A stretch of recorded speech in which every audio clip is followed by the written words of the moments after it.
Well, Holy Mother of God, I think that's the only thing to say this morning, and a very good morning to you, especially to Liverpool fans this morning. Congratulations, it wasn't a dream, it really happened. Gini Wijnaldum did score twice, Divock Origi did score twice. You came back from 3-0 down against Barcelona and you're in the Champions League final. Sport is this amazing thing, Kenny Cunningham. Oh yeah, I mean, I'm still smiling this morning, so God knows what kind of die-hard Liverpool supporters are feeling waking up if they did go to bed last night. Yeah, I mean, it's the type of result, and when you're watching the game and you're sensing, oh, hold on, and it wasn't the case from the very start. Oh, this was a perfect Liverpool performance, and it kind of, you know what I mean, it kind of panned out as you would have hoped. It was like, you know, it was the perfect kind of dream realised. It wasn't that type of game. Liverpool really had to battle and struggle for periods in that game, and they kind of hung on, they drove forward, and in the latter stages of the game, that kind of second half, it happened, like the magic happened, and it was great. And it was the scenes on for me after the game, post-match, were great. You know, it's an obvious thing to say, but the celebration between the players, Klopp coming on, the cameras going into the stand, you know, the reaction of the supporters, young children there, like kind of that disbelief, older lads kind of disbelief, not believing what was actually happening. It was great. And to share that moment, there's a group of players as a team, we've all played kind of professional sport, but to kind of share those moments together, nights like that, it doesn't happen too often. Look, yeah. This is Jonathan Higgins, who was at Anfield last night. Incredible footage here, and not a single soul left that stadium. Maybe a couple of Barcelona fans, until I'd say half an hour, 40 minutes after the full-time whistle, it seems. There was a better one than that, Eoin. There was a high one up above the stand. Obviously, what was up there? A blimp, a helicopter, there was a drone, there was something up there, and it was behind that particular scene. You saw everybody with the arms linked, looking down, so you could see the actual cop in the background from that high position. It was absolutely amazing. That's what I'm talking about. A number of those shots, those obviously big shots, but also small, kind of personal shots of individual players and some experienced, battle-hardened players there as well on that pitch. And just the kind of, you know, the joy on their faces was great. Was great to see. I was delighted for the club, the players. It's easy to get sucked into recency bias and into, let's face it, the aftermath of a bit of adrenaline last night. But have you ever seen the likes of that, even at Anfield? Oh, but well, in terms of the 3-0 deficit against the calibre of opposition that you're facing, and like I said, Eoin, because there was so many excuses there for Liverpool, so many excuses they could have leaned on post-match. Oh, well, no, look, the first leg, 3-0, we never deserved that. Nothing's going for us. Losing Salah through concussion after the Newcastle, Firmino not being fit, all of those things. It would have been easy almost subconsciously to be getting those excuses in your head, and people would have bought it. Oh, absolutely, how could you win that game? Oh, everything went against you, don't worry about that. Scrub it, let's go again next year. But they didn't, and that kind of first 5 minutes of the game was ferocious in terms of Liverpool's start. You could see it was etched on the face of the players. Fabinho, Henderson, rampaging around the pitch, almost out of control. I looked at them a couple of times and thought, ooh, you got to control this, lad. This is like almost creating a bit of chaos, but controlled chaos is okay, but when literally you're out of control yourself, that's no good. But it helped. That kind of energised start really pumped everybody up. It ended up with the opening goal, and then it was game on. But after that, there was ups and downs. There was peaks and troughs. They didn't have it their own way, Liverpool. They had a couple. It wasn't perfect individual performances all over the pitch, but it was almost like something deep. It was like in terms of the character of the team, that kind of will, that belief. They just kept driving forward, just kept ploughing forward, hanging on to their coattails, thinking, hang around. Something just might fall our way. Barcelona had chances to end that tie during the course of 90 minutes, didn't take them, and Liverpool were just relentless. And that word's been used a few times. I've used myself for Liverpool this season.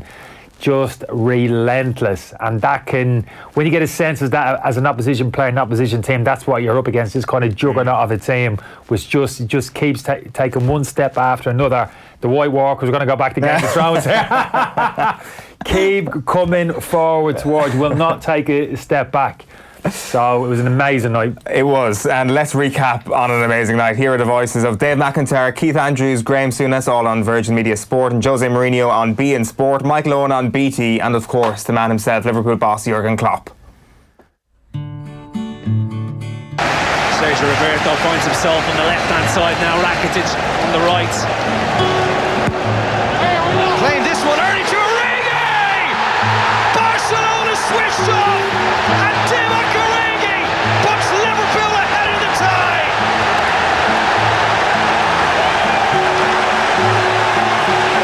Trent Alexander-Arnold had such a part to play. It's just about quick thinking. Barcelona switch off like you would not believe. Check this out. The ball comes in. He sees Origi. The great Ronnie Moran, he used to say to us, find the dope. And what he meant by that, when the ball went dead, whether it was a throw-in, a free kick, a corner kick, someone would go to sleep. He would say, find the dope. And there is a team of dopes, a vital time. Full-time whistle is gone. Mission impossible complete. An astonishing turnaround. I don't know how the boys did it. It was incredible how we defended, how we 10 past 10. Most of the children are probably in bed, but these boys are fucking mentality giants. It's unbelievable. It's unbelievable. Sorry, if I have to find me if you want.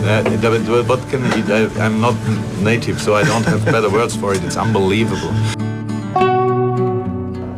Jurgen, I think this is not about tactics, this is not about philosophy, this is about heart and soul and a fantastic empathy that he created with that group of players. They had the risk of finishing a fantastic season without nothing to celebrate. Oh my God. Look, we had to be serious when they have the ball, but we needed to be cheeky as well. It was really necessary.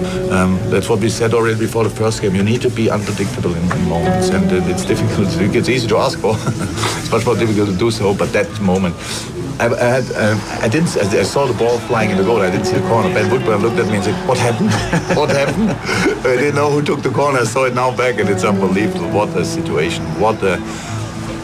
Yeah, but it's just a genius moment. That's what I say. I almost think they're unbeatable at Anfield. I really do. I just think it's just with the crowd, with the atmosphere, with the belief of past, comebacks and things. I just don't know how you stop this team.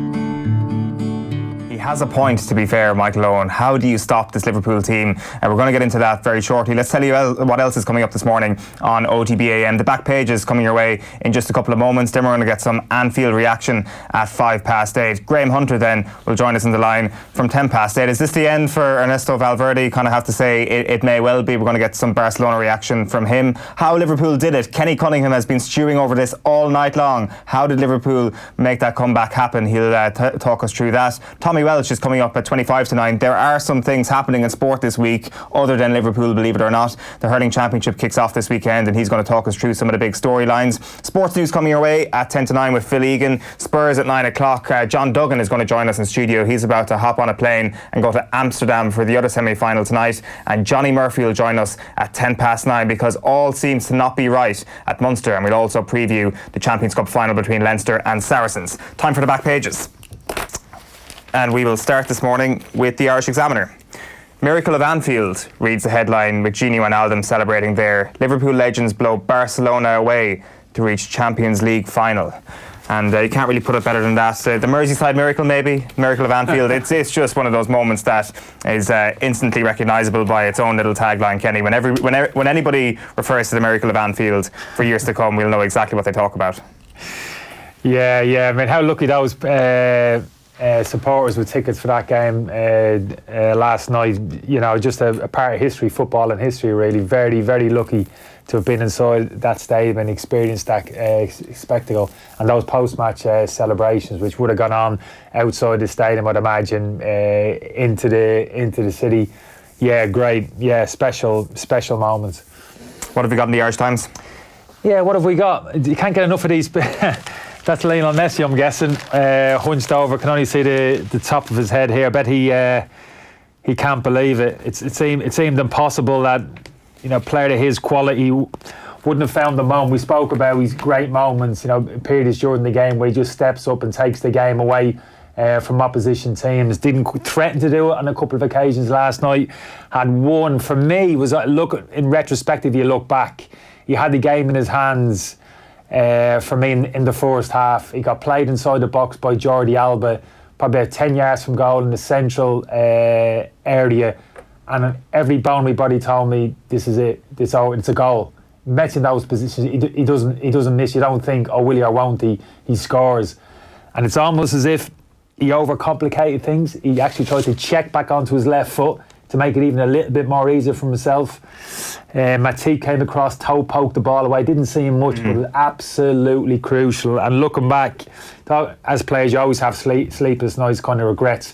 But even a player as great as Messi this morning will be waking up, and I'd imagine within 10 seconds of him actually clearing his head, that moment will pop into his head if he could rerun that again. That moment. Remind me when we're talking about tactics later on to bring up Joel Matip, because I thought over the course of the 2 legs he was absolutely vital for Liverpool. And fair point. As a partnership, the stock of Liverpool centre halves have gone up. It's not just a Virgil van Dijk show anymore. The mirror goes with the miracle of Anfield as well. Brilliance and Bottle saw under strength Reds destroy Barca and roar into final. It's just unbelievable scenes here, and it's just made all the more special. Like, it will become a trivia question in years to come. Name the starting team for Liverpool, and everybody will get it wrong because Mo Salah will play in the Champions League final, you'd suspect. People will probably remember the lack of Roberto Firmino, but and you're right, it's the subplots, and I'm going to mention, it seems an obvious one. You've got the mail there. Origi, yeah. This lad, so the team sheet came in last week at the new camp. Now, if you'd have told me Fabinho wasn't going to play in that game, I would have looked at the Liverpool bench and thought, what's Klopp's options? Well, Origi's got to play. You play him down the middle. He's the only fit, really forward, central striker at the club. He's got to play. But Klopp saw it differently. He stood him down and he put Giorgio Wijnaldum, a central midfield player, to play as an orthodox number 9 in the new camp. Now, for a centre forward, in terms of, ego plays its part, kind of self-confidence, that would have been absolutely devastating for any player. And I questioned, when I saw that particular decision from Klopp, I thought, I don't think there's any way back for that young flip. That is a pretty devastating blow to be stood down in those circumstances for a player who's actually not a natural centre forward. That's very hard to take. So what's happened in the meantime? The game at Newcastle, he's come on, he's thrown the jersey at him, Klopp, and said, I need you. The team needs it. You need to come in and do a job for the team. He's done exactly that, the winning goal at Newcastle. And again last night, he's given him a starting role, and all that kind of disappointment, borderline humiliation for me, having been left out that first game in the new camp. Again, he's pushed it to the side, he's boxed it off and thought, no, I'm going to be bigger than that. I've got a responsibility to my teammates, head down, I'm going to put in a performance. And he was the star, one of the stars of the show last night. I'm absolutely delighted for him. Yeah. And again, there's a sense of that at play with this Liverpool team squad, how tight the squad is. It's been a great season for Liverpool, but it hasn't been seamless. Start of the season, they struggled a little bit in terms of form. Individual players have been up and down. Players have been left out who felt they should have been playing. Keita, Fabinho haven't had a huge amount of game time early in the season. Players who would have thought they should have been playing haven't. And in circumstances like that, Eoin, you always get a few little whispers coming out of football club. Players not happy, agents leaking stuff. I'm not going to stand for this. I better get more games or I'm off. Big club like Liverpool, big personalities, that's almost par for the course. None of that. And I can't remember one situation this year, a quote attributed to one Liverpool player, I'm off. Yeah. This ain't good enough.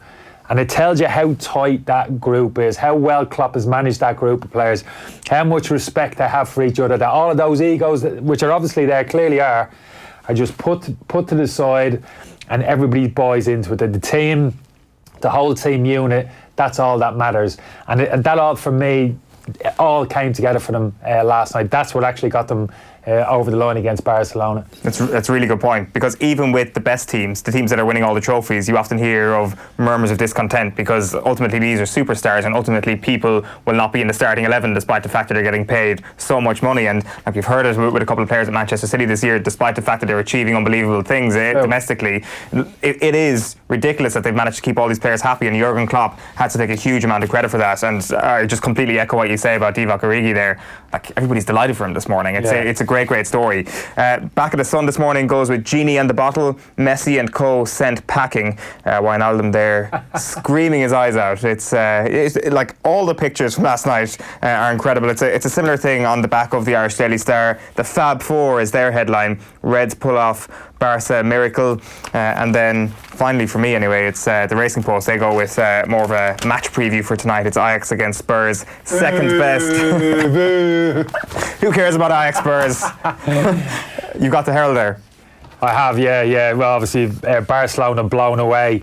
And it's interesting, kind of blown away. There's relevance to that because we may have spoken about the last couple of weeks in terms of the style of football on that we spoke about just before we came on air, that Liverpool play. For me, it's a type of football which kind of really troubles the Barcelona and even Manchester City. The type of football that they play, possession-based football, you know, plenty of passes, intricate combinations, that type of football, very progressive up the pitch. Say Manchester City and Barcelona, a lot of similarities there. Liverpool played a different way. That kind of heavy metal, which kind of gets laughed and derided, heavy metal football. But there's logic to what Klopp's saying, because he doesn't overcomplicate the game.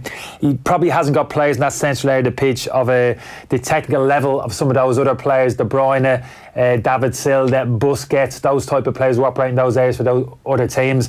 So he concentrates on a different type of approach, and that's certainly in that central area of the pitch. And he's got players in there who can run hard and fast and consistently, can physically impose themselves, dynamic. And that's different. That's different to what we see in Manchester City and Barcelona. But I tell you what, it troubles them. Manchester City have struggled with Liverpool over the past couple of seasons for that reason.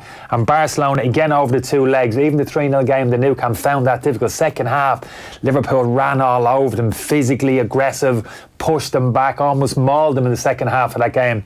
And we saw it again last night, the opening stages of that game and for periods of that game, that kind of relentless approach and just physically running past people. Yeah, you might be a better player than me, but you know what? It's not going to matter, because I'm going to run faster than you, I'm going to run harder than you, and I'm going to keep at it, I'm going to keep testing you, I'm going to keep taking the areas that you don't want to go. And it's great to watch. It was a kind of a total contrast in terms of styles at times. But for me, it's smart. It's Klopp looking at things saying, I'm going to find another way to get the better of these teams. Great, people say great teams, modern teams, Manchester City and Barcelona.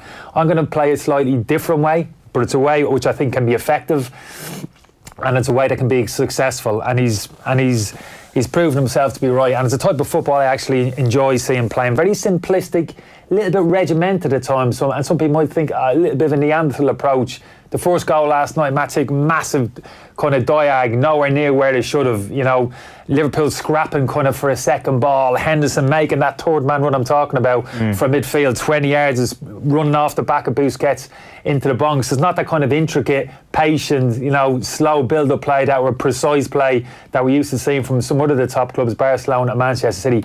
But it's hard to do at Owen. It really is. And Liverpool are good at it. They really are. The players sense it. They've got a style of play now that can be very effective at the very highest level. They've proved it. Let's have a look at some of the continental papers this morning. L'Equipe have their player ratings as ever. Always interesting. So as you can imagine, the Liverpool players getting a much easier time here than the Barcelona players. Still no Liverpool player given a rating of 9, I should say. That the highest rated are Alisson at 8, Henderson at 8, and Origi at 8. Jurgen Klopp also gets an 8 out of 10. Ernesto Valverde, meanwhile, gets a 2 out of 10. Suarez gets 2. Jordi Alba gets 2. They're pretty harsh usually, L'Equipe. Like when you look at the standout players last night, Kenny, would you go along with that Henderson, Origi and Alisson were the main men for Liverpool? Yeah, Origi. Yeah, I think so. Robertson a little bit harsh, because I think probably he's been Liverpool's best player second half of the season. I suppose just he didn't get enough minutes. He didn't enough minutes, but I thought he done well when he was on the pitch. And again, there's a lot of great little subplots here. Like say Milner got a start last night, Wijnaldum on the bench. We're talking about Origi devastated last week. Wijnaldum's probably thinking last night, really, what have I What have I done wrong to be out of the team? But again, the Wijnaldum one's an interesting one, because for me, when he came on, which for me is his best position. He came on in that number 7 position where Milner is at the moment. So that's that advanced midfield position. And when he first came to Liverpool, I thought he was great in that area of the pitch, getting into the box, attacking cross. He got a couple of great headed goals when he first came to Liverpool. And I thought, this lad's going to get 10, 15 goals, because he doesn't want to get too involved deeper down the pitch. He wants to get into the box and he can finish, and he's brave and he's a good header of the ball. But over the past year or so, he's kind of morphed into a different type of player. Klopp's played him a little bit deeper, more of a deep line midfield position. But for me, I don't think it's quite suited him. And the Champions League game in Belgrade there in the season was a good example of that. I thought he struggled. He was physically getting pushed off the ball, not really sensing danger. All of those defensive instincts which you kind of need to operate in the holding midfield position. You kind of see it with Fabinho and Henderson to an extent. I don't see it too much with Wijnaldum, as good a footballer as he is. So when he was unleashed last night in that area of the pitch, for me, that gave him like a licence to go and do what he does best, to arrive late into the box and get on the end of things. The 2 goals were classic examples of that. The ball from Trent Alexander, arriving late, that third man run. It reminded me of the Milner chance in the second half against Barcelona. Do you remember there was a ball cut back into the box? Actually, Ronaldo stepped over the ball and Milner came onto the ball on his right foot. And you were just thinking side foot, back across the keeper into the corner of the goal which he's come from, and I really fancied him. He didn't, went straight at the keeper. Exactly the same scenario Ronaldo found himself last night. Just managed to find just to the keeper's left, wasn't in the corner, but enough power to put it into the back of the net. And his last goal as well, there you go, get in the box. Get into the box and get on the end of things. Good head of the ball, and it was a brilliant header. So for me, again, the right reaction from him. Ronaldo, you're coming now, we've lost Robinson. Milner, you got to go left back, no problem, boss. Milner, low maintenance player, no problem, boss. I'll play anywhere for you. Slots in at left back, actually plays a part in the Wijnaldum goal, feeds Shaqiri on the left wing. Wijnaldum comes in, not feeling sorry for himself, chin not on the floor, I should have got a start. No, none of that. He goes to the side, right, I'm going to come on and help my teammates. And that's exactly what he did. So plenty of that around the pitch. Alexander-Arnold left out last week. There you go, lad, there's the jersey. And I thought he had a difficult time first half. He was a little bit uneasy. Alba was causing him a lot of problems, positional sets. He was getting pulled a little bit all over the place. But he kept at it, kept believing, and when he got on the ball in the opposition half, was as productive as he's been all season. This was the argument first leg. I could understand Gomez coming in, better defender than Alexander-Arnold. Yeah. Will Alexander potentially make defensive mistakes? Yeah, he could. He's still developing, still learning the game as a defender, but the upshot is too big to drop. Yeah, this is it. This is the happy balance. Okay, I'll suffer that. But what are you going to get when he gets in possession of the opposition half? What we saw last night, real end product, you know what I mean? Real quality when he gets into the I know we've said this way too much, and it is, but we just have to marvel once again in Trent Alexander-Arnold's crossfield passing. It is absolutely out of this world, the pinpoint accuracy with which he manages to switch play from one flank to the other. I know we bang on about it all the time. We see it every single week from him. But just again last night, you just can't help but just sitting back and admiring what he is doing in this Liverpool side. Yeah, and they're fundamental, the 2 Liverpool fullbacks. And again, what sets them apart for me, even in terms of how they attack, when they get the ball into those wide area zone, particularly in the last third of the pitch, approaching the 18-yard box, if they got him in a position to cross the ball, it gets put in. It's not a case of coming on the inside, working another little combination, getting yourself 10 yards closer to the penalty box for a more precise cross. If they open up Alexander-Arnold and Robertson in a position to cross, they put it into the box. And even the best defences, the best teams in the world, I'm telling you now as a defender, it's the most difficult thing to do, situation to defend, a good quality cross into the box. It might sound a simple thing, hey, just defending a cross into the box, but it's hard because as a defender you're getting pushed back towards your own goal. It's difficult to open your shoulders and see exactly who's making runs. You're trying to keep an eye on the ball, keep an eye on absolutely everything. You've got people making runs across you, spinning behind you. Midfielders arriving late in the box, i.e. Wijnaldum, Henderson. You've got to try and deal with them, and that's not easy because you're predominantly in a static position. They're arriving at speed. All those things are difficult to deal with, and Klopp recognises that. So you'll never see Liverpool, Shaqiri go another example, out of his feet, cross into the box.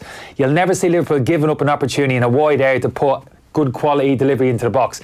And you know what, at time zone, it doesn't have to be the best delivery. The Alexander cross last night takes a slight little deflection, actually arrives in front of the 2 Barcelona centre half. you could almost suggest maybe a little bit scruffy of a cross, but it's still arriving into a box in an area which isn't easy to defend and almost causes a little mini panic. I've been there myself. You're not really in control. Where's the ball going to land? Who's arriving in the box? A little bit of uncertainty in the minds of a defender in those situations. And Klopp knows that. The Liverpool players recognise that and they play on it, and they're very effective at it. They certainly are. One more back page to get to this morning. It's from Sport, and the translation here is the biggest embarrassment in history. A little bit harsh, is it? Biggest embarrassment in history? Many did. Roma tonked them last year in the second leg. 3-0. They were 3-0 up going into the second leg. Did Roma beat them by, was it penalties, or did they beat them 4-5 in the second leg in Rome? Yeah, like it's the back-to-back nature of all of this, back-to-back seasons where there is this sort of Achilles heel now being spoken about. But this is obvious. I'll speak for another 20 seconds. This, my mention once before last night, funny enough for the Liverpool supporters last night and last week in the video we were speaking about it. The result that you saw at Liverpool last night and last year in Roma, the great Barcelona team which Messi played in traditionally with Iniesta and Xavi in the team.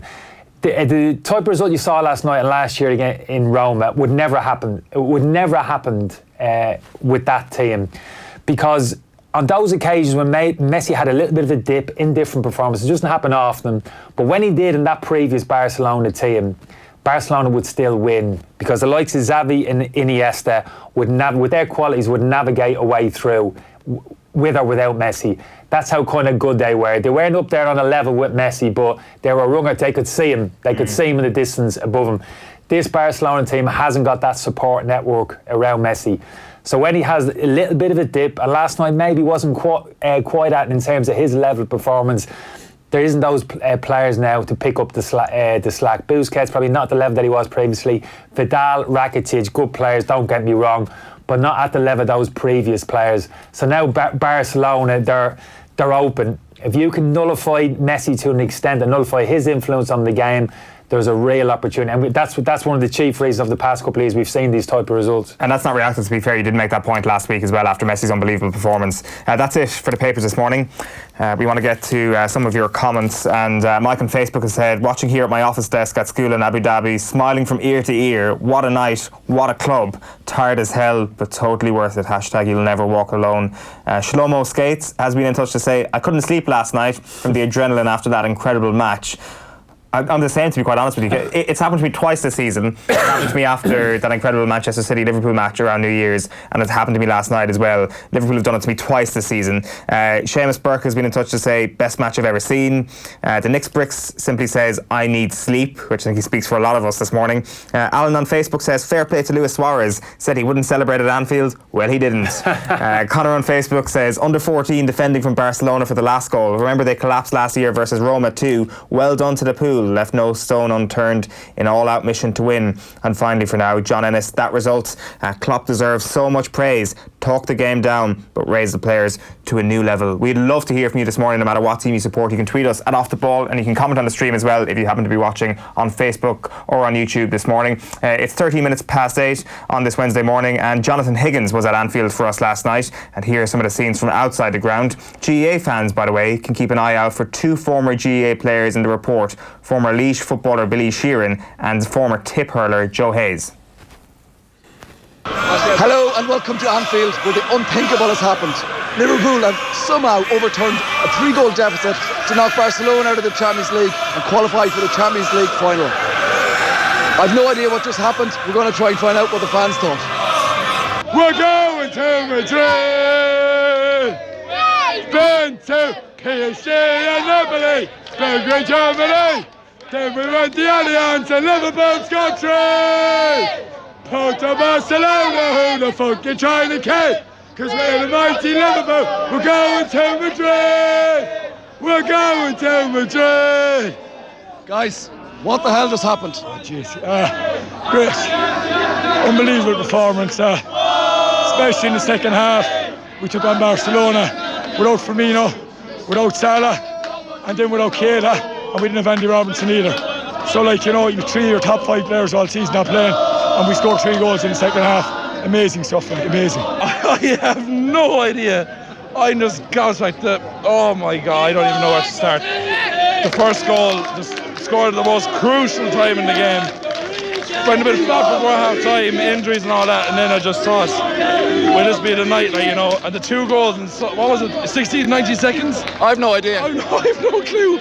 And just Trent in the corner for the best night of my life. Lads, what the hell just happened? I don't know, lad, here. My first time ever at a soccer game, ever much. Big Gaelic man all my life, sir. First time ever soccer game, and guess what? I'm a Liverpool supporter now all my life. Now after that there, that's clean madness, and that's a fucking fact there, sir. Have you been converted? What? Have you been converted? I was never converted to cert. I never watched soccer, but guess what? I'm now a soccer fan, and that's a fact now, lad. I've been to Istanbul, I've been to the Dortmund game, I've been to every top game over the years in there, and I have to tell you, Istanbul and that's just the most incredible victory I've ever seen in such circumstances where I really thought we were so up against it. We had a 5% chance and we somehow pulled it off. I just can't believe it. I shed a tear for the first time inside that ground. At times I was close, but that was... You've been here many times. Have you ever seen a night like it? No, it's up there. I thought Dortmund was good, but my sweet, I just can't believe that. When that 4 goal went in, and so unexpected, because none of us realised it was a goal until we didn't know what was after happening. Fast corner, we had no idea, and then we just went mental, and then it was back to biting the nails for the last 5 minutes and injury time. But we got over the line, and you know what? Over the 2 legs, we were the better side, and we thoroughly deserved to win the game. Have you ever seen, you look back on your Tipperary days, have you ever seen an atmosphere like this? Never. It was absolutely brilliant. And it's great for the city. I live in the city and this is what they want. You know, in parts of Liverpool it's poor and this is a great boost to the city. Fantastic. Absolutely. And we look at the game, it was incredible. Turn around. We'll have to sing along. I didn't give him a chance because with Salah out and everything. What a performance! Unbelievable. That's not real life. Origi and Shaqiri. You need Salah for me now.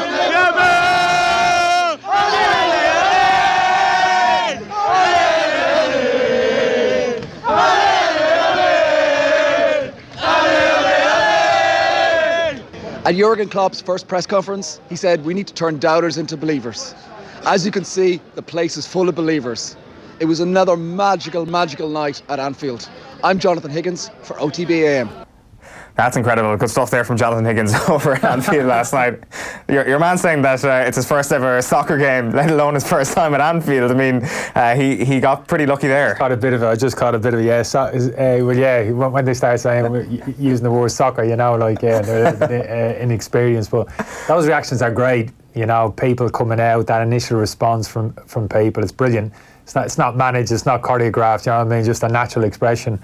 How people are feeling, a bit like those pictures we showed in the media aftermath of the final whistle. They're precious, great to see. Yeah, everybody must like on. I made a point last night with Joe. Look, I know we all have our loyalties in terms of club, ferocious loyalties. Liverpool, Manchester United, right between Liverpool now, Manchester City, the London clubs, North and South, all on that. And I know Manchester United, for example, big thing, we don't want Liverpool winning the league. I can understand it to a point. I don't quite buy into it myself. I support all the English clubs. I love to see them all do well. That's why I'm so excited about his Liverpool performance last night. But deep down, even if supporters won't even admit it to their nearest and dearest, there must be that little bit of a warm feeling, that bit of a warm glow deep down in terms of what happened at Anfield last night. More so like on a more of a human level rather than kind of a footballing one. You know, men even admit it to themselves, bloody Liverpool have made, we'll never hear the last of this. But at the same time, there must be that feeling of, wow, that was amazing to look at. Do you know what I mean? On a real kind of human level. I hope so. I hope there's not too much bitterness or bad form, bloody Liverpool, I'm not going to hear the last of this. We all should be like, all should be celebrating really in terms of what Liverpool achieved last night. It's a great story on a lot of different levels. I agree. Like, I'd definitely be one of those people who say after the PSG game in the group stages, kind of would have taken the piss, being like, oh, another great night at Anfield, was it, and all that sort of stuff, which they tend to bang on about. But really, like, if you were actually watching that last night and when Liverpool go 1-0 up, if you are not rooting for Liverpool at that point, then there's something a little bit wrong with you, because you were on the precipice of sporting history. And really, as much as I like to take the piss out of the phrase, last night was an unbelievably special night at Anfield. I would have given anything just to be there, just to witness that, just to see what that was actually like to be in the ground. And you can just see the energy in that video there, the people just completely buzzing after it, and it's not going to leave them for a long, long time. It won't, yeah, it was. And there was all at the back of everybody's mind, Liverpool players. I'm sure that's what drove the players, Klopp as well. His comments were perfect. You alluded to it there in terms of how we kind of pitched it before the game, the couple of days before. I thought it was absolutely perfect. No pressure on his players, not overly negative, no concession that this tie was over, but just a recognition of how difficult the task was. But we're going to have a go. You know, we're going to give it our best. No regrets. Let's make it into a special evening. Let's see what happens. That type of thing. But I think driving it as well from a player's point of view, there's always that thing of a little bit of an embarrassment. You don't want to be embarrassed as well on the biggest stage. They went to that game 3-0 down. Barcelona get an early goal. I get into the ascendancy early last night. That game turns into an absolute nightmare. It's one of your worst footballing experience. That game could have been over after 20 minutes last night, and that's horrible. And I've played through those games where the game's done after 20 minutes. You still have to go through the motions. Atmosphere's died inside the stadium. It's a horrible feeling. Just got to get through it. So they would have had to guard against that a little bit last, but it would have drove those Liverpool players on as well. We don't find ourselves in that situation.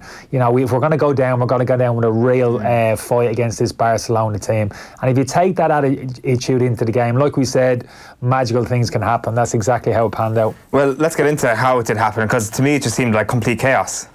Yeah, no, it was a little bit. Like I said, for me, I've probably more controlled madness for me. And we've all done it during our careers. We've gone into a game against superior opposition and you're trying to find a way. So how can we out-football them? We better play it? No. So how we've got to disrupt them. Somehow we've got to disrupt them, get them out of their comfort zone. So that's the kind of controlled madness I'm talking about. So that's really intensity in terms of how you start the game. You get around the pitch, you make tackles, you might have to give away free kicks, you might have to put people on their backsides, get a reaction. We saw a lot of that in the first 5-10 minutes. Like Robertson give Messi a little slap across the head. Suarez was getting involved in a couple of things. Fabinho overly aggressive.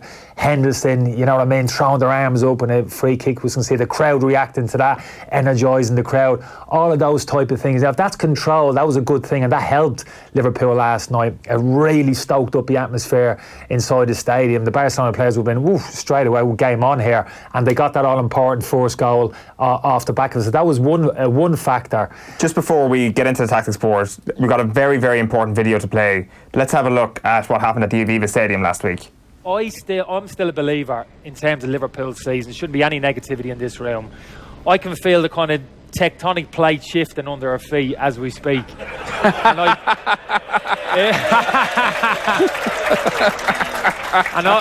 I still genuinely feel it's going to bubble to the surface in the northwest of England either Monday night of next week or Tuesday at Anfield. Something's going to happen. And I still believe Liverpool are going to be either Champions League winners or league winners in a couple of weeks' time. Mr. Kenny Cunningham does it again. Yeah, not really. No, not that called it. Yeah, hedging me bets more like. But no, I have felt for the period of time now, Liverpool, and it's becoming smaller and smaller and less likely some people would suggest, but I couldn't believe that they were going to finish this season without the league title or the Champions League. I just feel that sport can be very cruel, and we know this, we've all suffered it. But on occasions, if you just keep at it, keep doing the right things, show the type of character Liverpool have been doing, and keep ploughing on, sometimes you just get a reward. I've had that feeling for a while now with Liverpool. Keep at it, keep doing the same things, keep believing. That's what they've been doing. Newcastle game the other night, great at the weekend, great example of it. Looked as if they were down now. The league title aspirations were over. They didn't.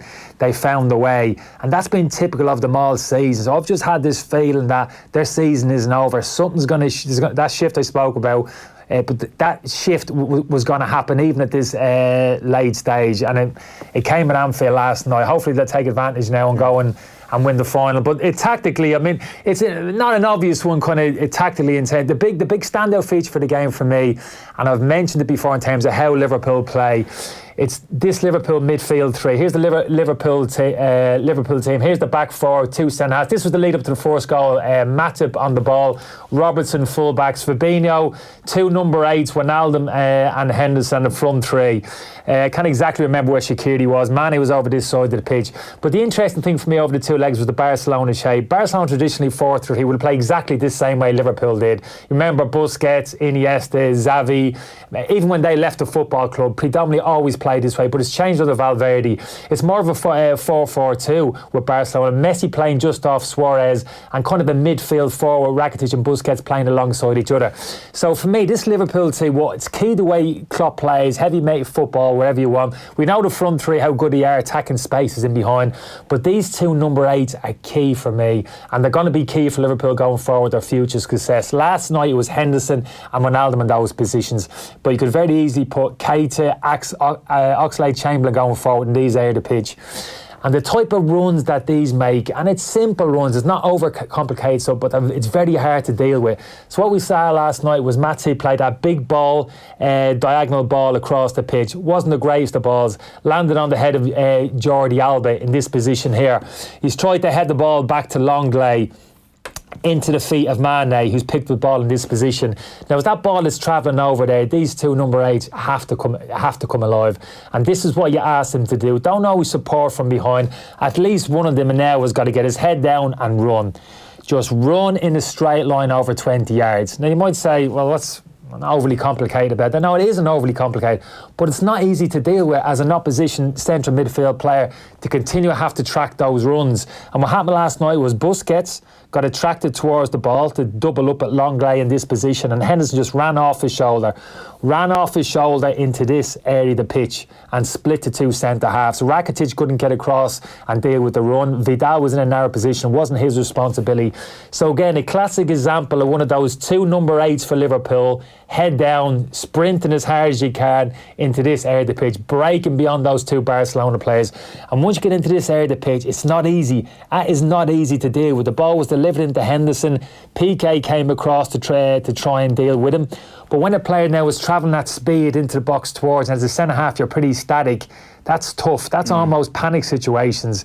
Chopped a great little ball onto the inside and finished. So Origi eventually finished. But it's that run, it's that 3rd man run from midfield, the way Liverpool play, which is absolutely key. A lot of talk about the kind of front three high up the pitch, but these 2 number 8s arriving late in the box can be the most difficult run to pick up. And we saw it in the second half with Wijnaldum, Trent Alexander-Arnold down the right hand. So I'm not going to move all the positions around the pitch. Trent Alexander in this area of the pitch, when he picked the ball, Barcelona gave it away cheap. He looked into the box. He'd only one option. I think it was Mane. The 2 Barcelona centre halves were in this area of the pitch. Mane was trying to make the middle of the box. Origi was actually back here in this area of the pitch. But don't worry about what's happening here. We got Trent Alexander-Arnold in possession of the football. Barcelona players trying to get across. 2 centre-halves in a decent defensive position. Mane trying to break the lines and get in behind.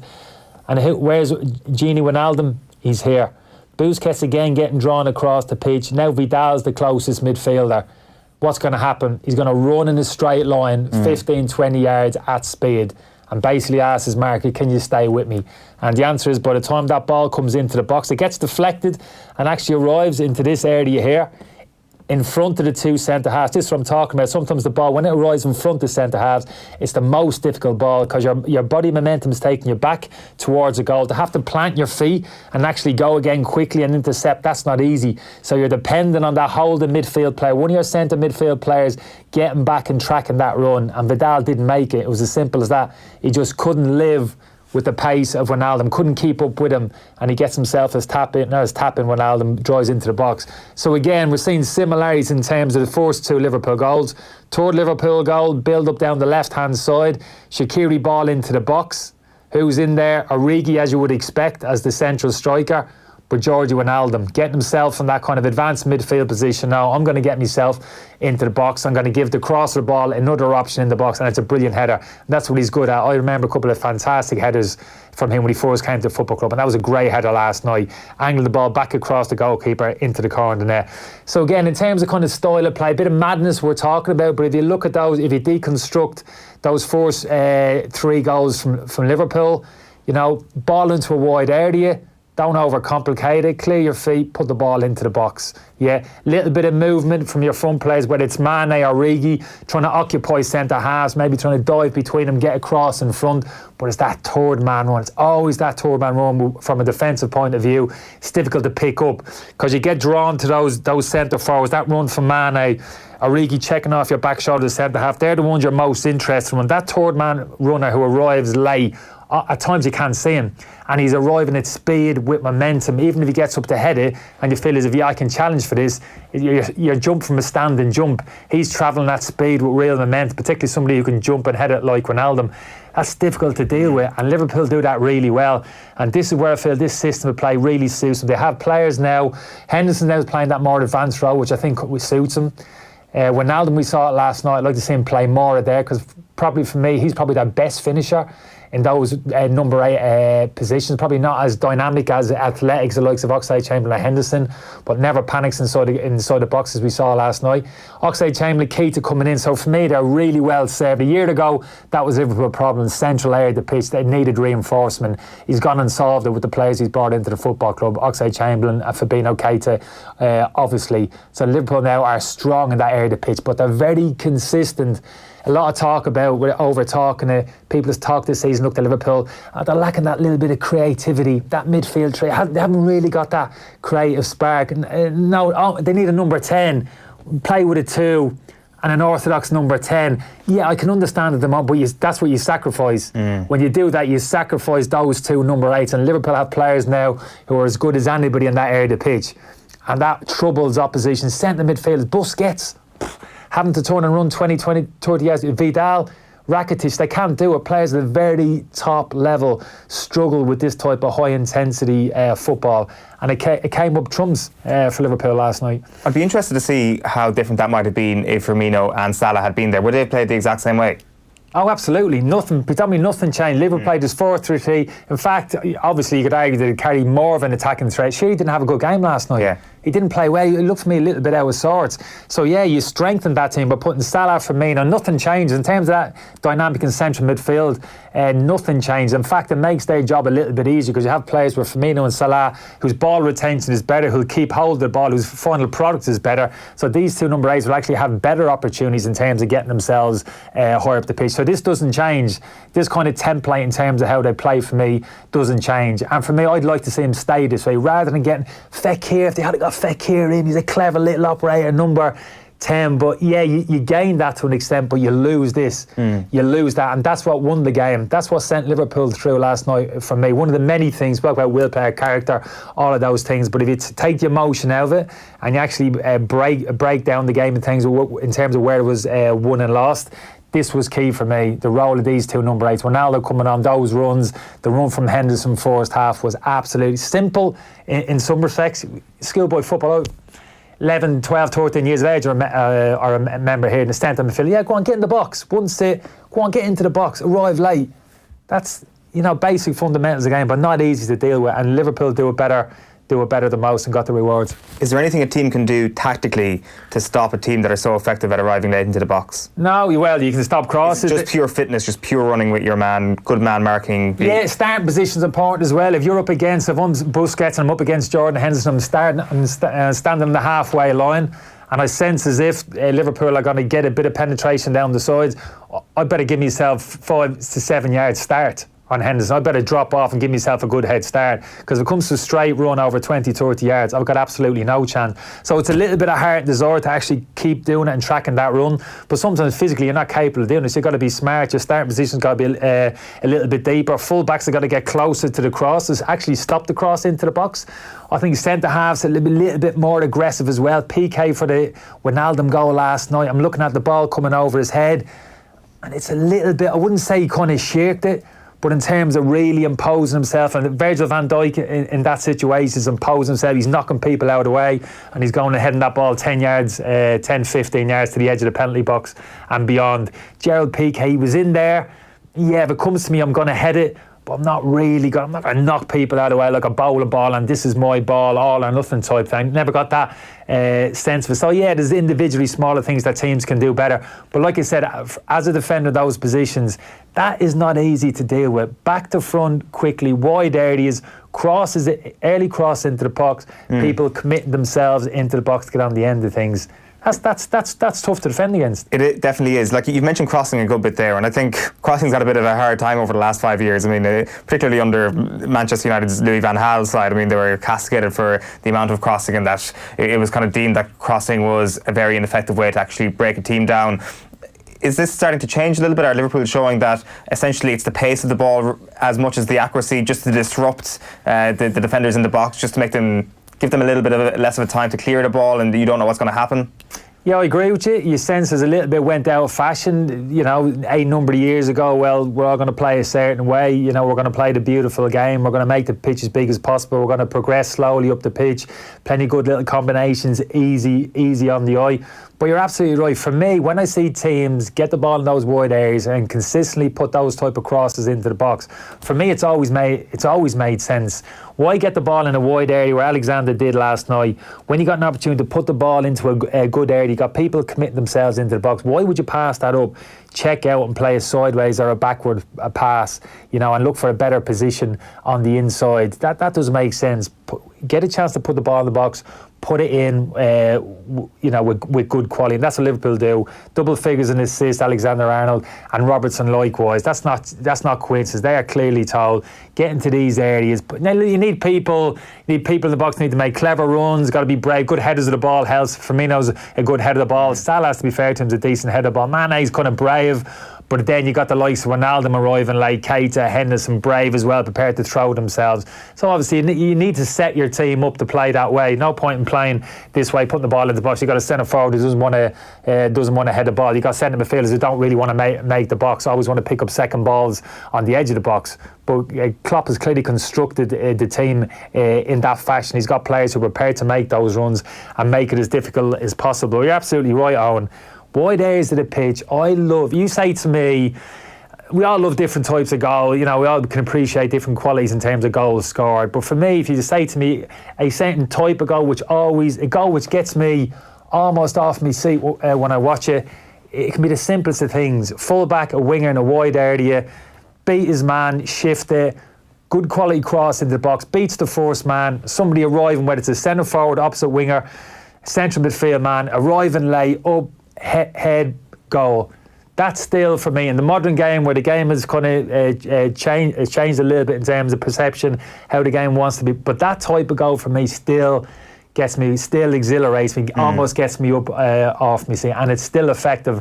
And for me, it will always be a key part of the game, and some managers still recognise that, appreciate it. Even teams playing at the level Liverpool are, you know, still lean on those type of situations, those type of attacks in the last tour, because Klopp knows it reaps dividends, and clearly with this Liverpool team, it does.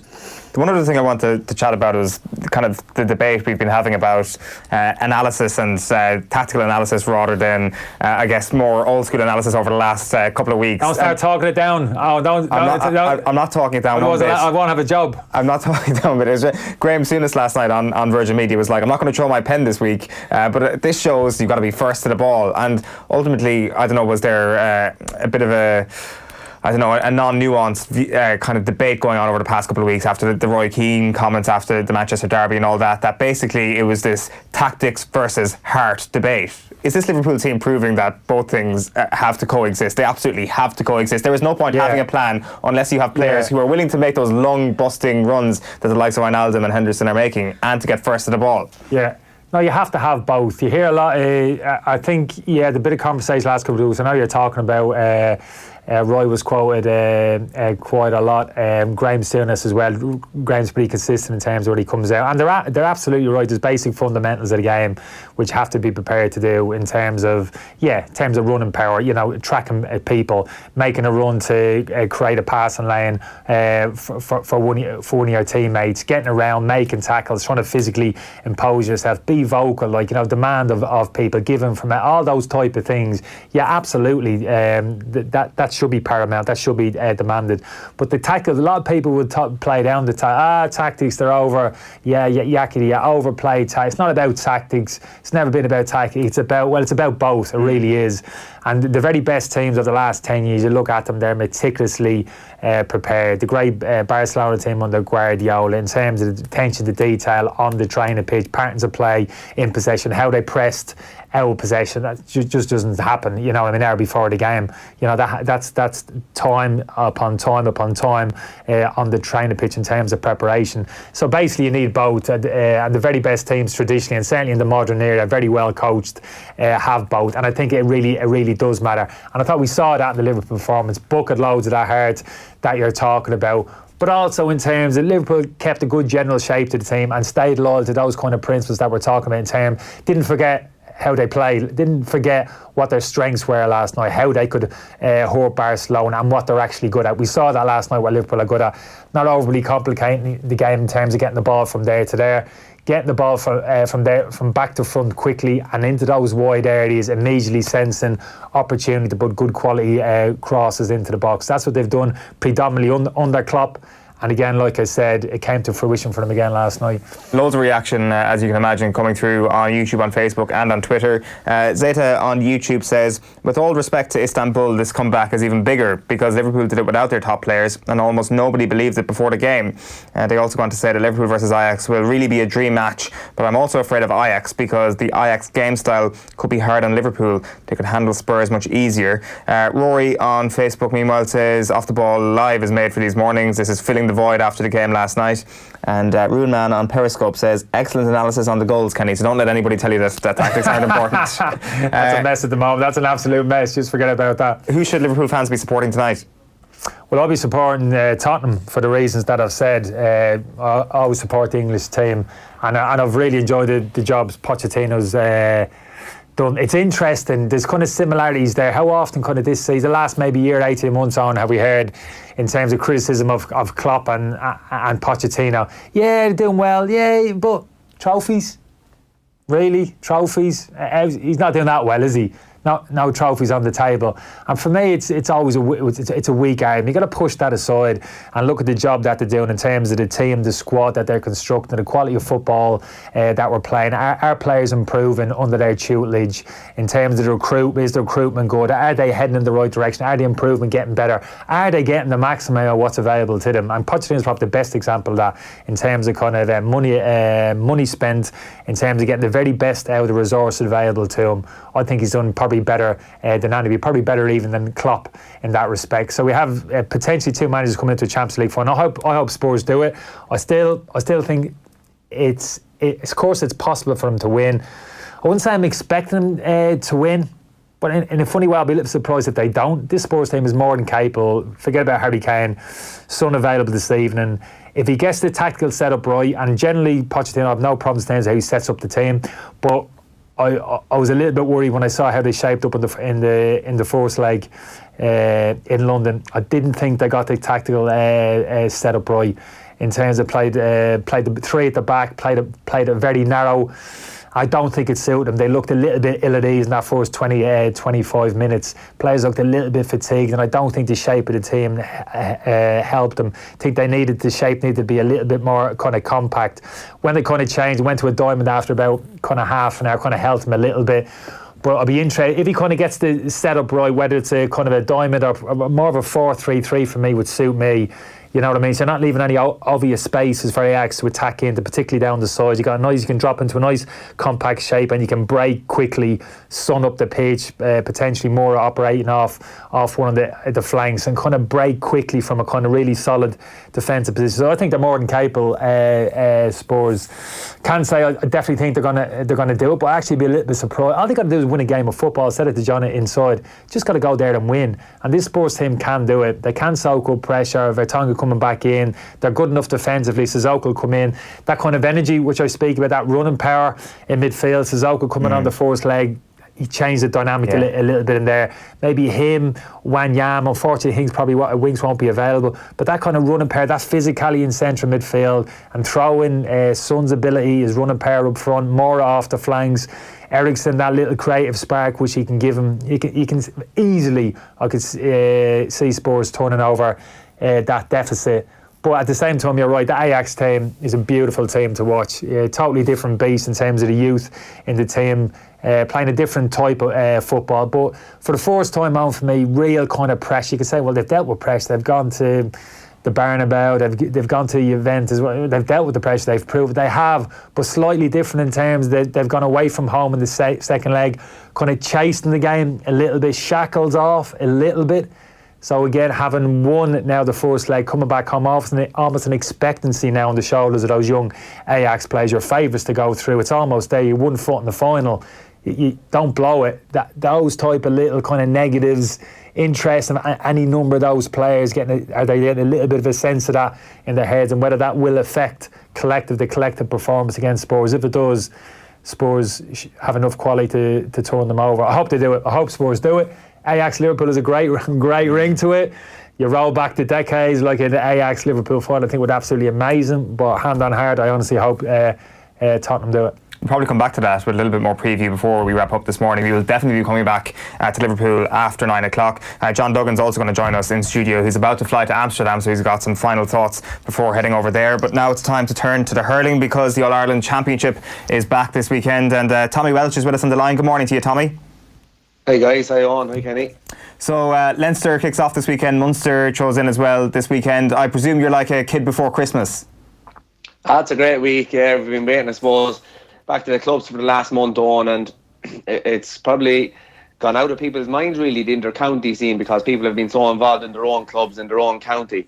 So really, I suppose you're trying to find out teams, what way teams are going to set up, and nobody really knows, because you would imagine most injuries have now cleared up on. The guys have been given time to rest over the month off and really kind of look at peaking for this weekend. And it's kind of really only starting to hit home this week. And looking at the games that are ahead of us, like both Leinster and Munster, like one time really the Munster Championship was what excited most people, but now it's both provinces, so we're looking forward to a great weekend. Yeah, there's two crackers in Munster, but we're going to start with Leinster and we're going to start with Kilkenny. You say that most injuries have cleared up. I don't think that's the case with Kilkenny at the moment. Huge injury worries, of course. Eoin Murphy, one of the big ones. You've got Conor Delaney, Killian Buckley and James Maher also on the injury list. And then Joey Holden as well. It's come out this morning that he's going to be missing this weekend. Richie Hogan as well, a huge doubt. And Jamesy O'Connor last night, taking that into account on off the ball, is leaning towards Dublin for this game on Saturday night.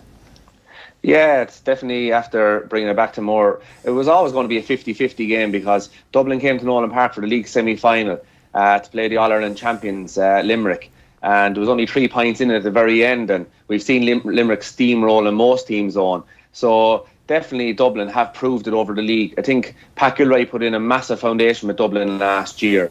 What did Matty Kenny do? He brought kind of the winning mentality. He was there with Coola, won I think 3 Dublin club championships, went on and won 2 club All-Irelands. So they believe in this guy. They believe this guy can get them over the line. He's from Galway, he's steeped in hurling, and I met him on went over to the Chicago 11s a few years ago. Matty Kenny was with us, and just a real hurling man and knows the game inside out. So I'm sure he's after blending all that. Plus he's after bringing back a few of the cooler guys. Darragh O'Connell, the Kerry man, he's back on the team. So yeah, I think even before Kilkenny had injury worries, Kilkenny were, looking at this match with hesitancy. Now you take into the injuries, but if you look past the injuries on, most of them guys, they were you wouldn't know, bar Johne Murphy, I suppose, who was going to be on the team and who wasn't. Towards coming back into the team, you have TJ Reid, you have Colin Fennelly, and you have Adrian Mullen. Now, again, I would have added Joey Hole into that, but obviously he's injured now and he's out. But they're three massive players to bring back into the forward line. The worry, I suppose, with Dublin is we saw in the league semi-final, they condensed the middle on, so our forwards won't get much amount of space. So I'd say it'll be a dog-eat-dog kind of a battle more than a kind of a cork and tip, let the boys out and let them hurl, free-flowing hurling. I'd say it'll be more of a dog-eat-dog battle. And who will that suit more, Tommy? I think it'll suit Dublin more, because if you look at that Kilkenny team, if you let them guys out in space and just them versus their own marker, you'd imagine that Kilkenny will come out victorious with all the guys that are back. Whereas I think when they condense it like that in Nolan Park, it's a tight field for inter-county. It's so funny, like when you go out with the club, it's the biggest field that you've ever played on. Go out with the county and it's the smallest field. So yeah, I think it will suit Dublin more, the fact that they're going to condense it around the middle. In terms of Dublin's graph at the moment, I just got sucked into a bit of a YouTube wormhole yesterday, and I got caught watching you flying it against Dublin in the 2009 Leinster final. I think you went on to be hurler of the year that year. Like, it seems at that point that Dublin were reaching their peak. They essentially did go on to win a Leinster title. Then a few years later, there was a sense that they'd gone off the boil for a couple of years. Do you feel like the 1 year that Pat Gilroy's put into this team and the encouraging signs that we've seen in the league this year, that Dublin are about to reach that peak again and perhaps scale an even higher height? They are, and you see, what it comes down to on is producing hurlers year in, year out. You can't rely on the same guys all the time. And this all began back when we were in school, in secondary school in St. Kieran's College. We came up against a Dublin Colleges team. And that was the real start of Dublin hurling. That was the time to put in all the money into the coaching, all the money into the schools, the underage setup. And it's now we're seeing it. Like, you go back to 2009, so sometimes teams and counties produce a golden generation, but the teams that last are the guys that keep producing players over and over and over again. So I think that the current team is a testament to the amount of work that began probably in the early 2000s, maybe late 90s, early 2000s, in the underage coaching, in the primary schools, the secondary schools. I was only talking to one of my teammates in Tullaroan last night, Mark Walsh. He's a teacher a primary school teacher up in Dublin.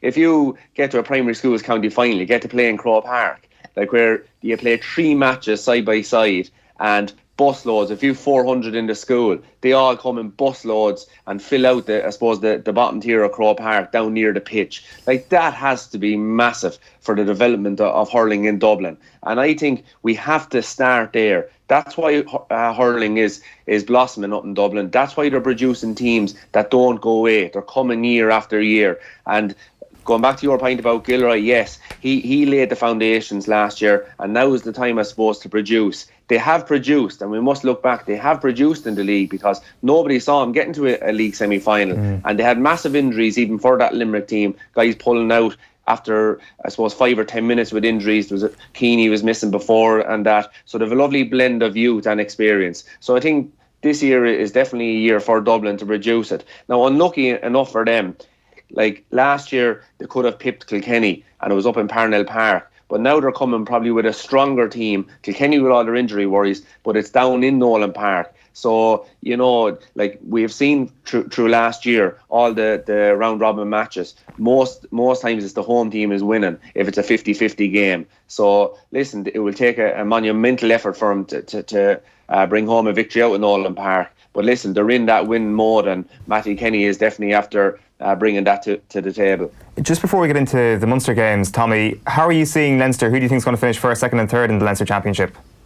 Yeah, it's like Munster now, Eoin. It's like Munster. It's kind of, it's like a lucky dip. But like Galway, you would have definitely, before Joe Canning got injured, you definitely say that they were going to come out. But now they're back amongst the chasing pack. I would go, I suppose, Kilkenny and maybe Kilkenny, Wexford, and either Dublin or Galway then. So I'll say Kilkenny, Wexford, and then pick your pick your Galway or Dublin out the rest. All right, okay. Let's move on to the Munster Championship. We'll get to Cork Tip, probably the game of the weekend, in just a moment. But I do want to start with Waterford against Clare, because this is a huge moment for Waterford hurling fans. It's been years since they've had a championship game of note in Walsh Park, and the advantage, as you mentioned there, when it comes to having your own home ground in this new form of the championship is vital. It's vital, and I remember saying it last year. If Walsh Park could only, if they could only hold 3,000 people, they should be having their home games down in Walsh Park. They've been talking about this game for the last number of weeks. I think it's sold out since 2 weeks ago. It's absolutely massive. It's going to be like a coliseum down there. I think I'm down there myself with yourselves covering the game, and I can't wait for it. I'm actually waiting to get off this call because I'm going to leave just so that I arrive on time, because the traffic is going to be massive going over the bridge below Waterford.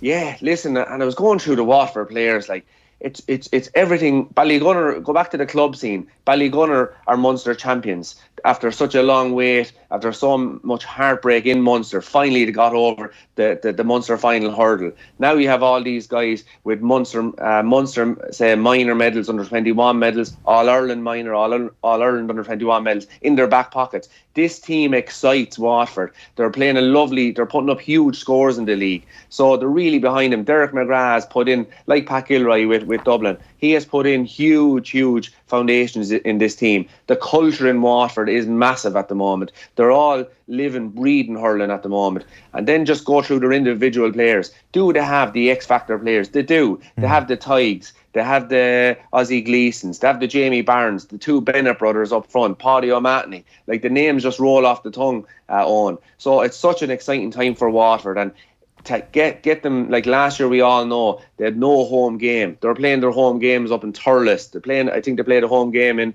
Limerick. So to have it down in Waterford, and the fact that it's going to be such a small crowd, I think it holds about 11,000. It'll be close to the pitch, so the noise levels will be deafening, and that's really one that I can't wait for. Yeah, you describe it as a coliseum there. Is there any county ground that you hated going to, or that you kind of got intimidated by almost? Not that Kilkenny hurlers got intimidated that often. Yeah, no, I didn't get intimidated, but I suppose you love nearly going to them grounds as a player, because, I suppose the packed grounds, it's not too often you come across them. But definitely Wexford Park was the place to be. When you went down there and Wexford are at their peak, and both the crowd, they just love it. They will follow their team to the end of the earth. Like the Liverpool supporters, I suppose, last night.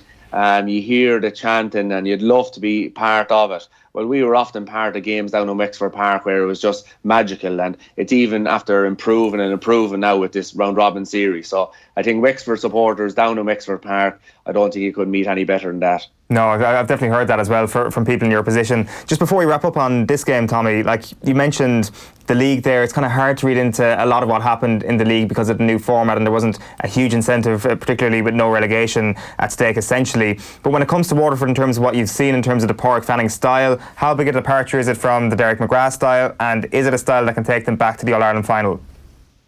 Yeah, it's hard to really figure it out in the league. It seemed to be a mix and match, that sometimes they went all defensive, sometimes they left the guys up front. The important thing here is it doesn't matter whether they bring back their guys. So if their half Hurling comes back and helps out the defence, that's okay. As long as when the ball goes up, it's going up into a 1v1 situation, or a 2v2 or a 3v3. The problem that I see is when the ball goes up, we'll say to Stephen Bennett or Shane Bennett or even Maurice Shanahan, and it's a 1v2 or a 2v3 or a 2v4. That's where the problems start, because the defenders are so good now. They're all watching the videos of the opposition teams. All they'll do is break down the ball. They won't even go for the ball. They play the man, let the ball break for the sweeper. So you can imagine if there's two guys up there versus, we'll say, Stephen Bennett. Stephen Bennett is probably one of the top forwards in the country at the moment. Ball comes up, is all the man marking him has to do is say David McInerney, play the man, ball goes to the sweeper, Colin Galvin, and out they go. Now, flick it around. Imagine the ball comes down and it's Stephen Bennett and Maurice Shanahan, or Stephen Bennett and Paddy O'Matney versus two clear defenders. Suddenly you're asking questions of that clear backline. It would be different if Waterford didn't have the forwards. They have the forwards. So we've seen any time in the league that it's a 1v1, they are deadly dangerous. The Bennett brothers are brilliant at getting goals, they're brilliant at taking on their men. So for me, if Pádraig Fanning goes with as I said, and I stress this, they can bring back their players, no problem. It's just when they go up the field, like Limerick will hit the ball up the field long if it's a 1v1 or if it's in the favour of their forward. But if it's a 2v1 or a 3v1, they won't strike it up, they will go short. So I think Waterford are the same. Come back if they want, but when they're going forward, make sure and hit the ball up when it's 1v1 or 2v2, and I think they'll get great success. So I'm very excited to see how Waterford turn up on Sunday. Let's talk Cork Tip also on Sunday, Tommy. And it's interesting listening to Daithí Regan on the radio last night talking about the return of Liam Sheedy, saying that Tip have fallen behind a little bit and hurling has even changed since they last won the All-Ireland only a few years ago. Never mind the last time Liam Sheedy was an inter-county manager. How big an issue do you see that being for him in terms of the game progressing since he's been out of the game? I think the league was a learning curve for Liam Sheedy. I think the trainings that they have, I suppose, taken on since last November have been a learning curve for him. He has said it himself, the game has moved on, but there's no better man. I know Liam Sheedy, I'm a big believer in Liam Sheedy because anything he turns his hands at, he seems to, it seems to be successful. So I think the thing with Liam Sheedy is he brought back everyone. He trained them like demons for the first 3 or 4 months. Their off season was supposed to be unbelievable with what they done. They looked like a tired team in the league. In last year's championship, they looked like a tired team, a team that was just relying on their skill, their ability to win their own ball, their ability to just basically hurl. They didn't look fresh, they didn't look hungry. I think if Liam Sheedy has used it, you can look at the Tipperary team on. These aren't 19, 20-year-olds. There's most of their main players are in their late 20s, early 30s. The main thing I would see with older players is freshness. They have the fitness built up from the years of training. They have the skill. They have everything. You just need them hungry and savage for that ball. And I think freshness is the key. And I think they only played possibly one club championship game. I'm open to correction on that. I think Liam Sheedy has made sure this season that they're going to be fresh come the first round, which is next weekend against Cork. So if he has done that, I think that will definitely play in their favour, and there will be more than a match for Cork. Do you buy that notion that hurling has changed an awful lot in the last decade? Yeah, it has changed massively, because when I got the ball as a half-back 5 or 10 years ago, you drove it as far as you could down the field, and you knew that was going to be someone down there that had to win it. Let the forwards win their own ball. That's the way we played the game. Go back to Jack Charlton, put him under pressure. That was the main thing that's the way we played hurling back in the day. Nowadays, it's all about using the ball. So now if you get the ball, you have to look around. You could be playing the ball backwards, forwards. So it's more definitely a heads-up hurling nowadays. And much, if you get the ball now on, there could be 4 or 5 lads on you.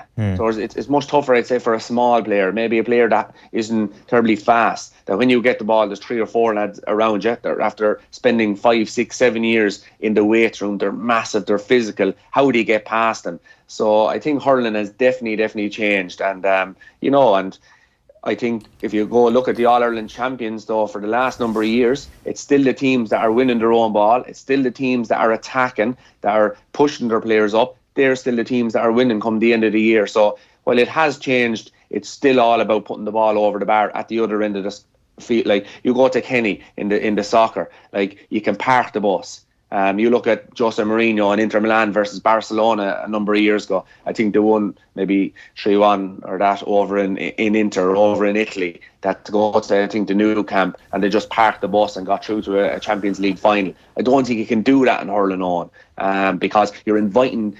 At this time of the year, when you're playing maybe against lesser teams, it's possible. But when you get to the latter stages, when you're playing against the best players and the best teams, you can score from 60, 70 yards. Not only that, if you're given the ball, if you're parking the bus and you're giving the ball to the opposition, you're inviting them on top of you. So they're just going to score and score. So I think things have changed, but not in the way maybe some people might think. Well, there is no lesser teams in Munster, I think it's fair to say, Tommy. I'll ask you the same question as I did about Leinster. What way are you seeing this in terms of 3-2-1? Yeah, so I think Limerick, Waterford, and take your pick out of the other 3 then to come through. So Limerick, Waterford, I think, for the Munster final, and the other 3 then take your pick then to come through. Is there one of the 3 of them sticking out to you? Sure, who have we? Cork, Clare and Tip. Cork, Clare and Tip. Not really, to be honest. It's a lucky dip, really. It's the beauty of this competition, though, Tommy. Like it's like everybody has rightfully been I guess in just a daze about how amazing that Munster Championship was last year. It was one of the best sporting competitions we've had in this island in a long, long time, and there has been very, very few dissenting voices. But one of them was Brian Carroll speaking at the RTE launch last week, and he was just kind of talking about the preservation of the Munster Championships and preserving it at all costs. He says it's a fantastic competition and we all want that, but he says not all the teams are being treated fairly, not all the teams are equal. You talk about Munster teams being seeded. How long will we persist with this current situation until Munster will want it changed? When they see two of the top teams not progressing until the latter stages of the championship, I think they'll rip up the rule book again when teams start to lose out. What do you think of that, Tommy? Yeah, I'll have to disagree with him on that one because why fix something that's not broken? The way I look at it, listen, life isn't fair. I know his point was that if Kerry win, they still have to, I think, enter a playoff to see can they enter the Munster Championship next year. But unfortunately, that's just the way it is. And how could you play a Munster Championship without any of them 5 teams really? It's just we're trying to promote hurling and bring on hurling. And Brian might maybe argue the point, then what are we doing for Kerry? But we have the Joe McDonagh Cup, we have the Laurie Marr, we have the leagues where you can progress, and they still can progress to the Munster Championship if they won that playoff.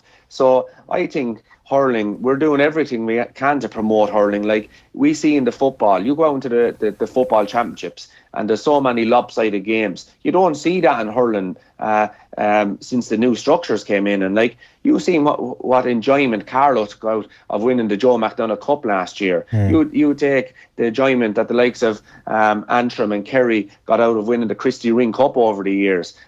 Kildare.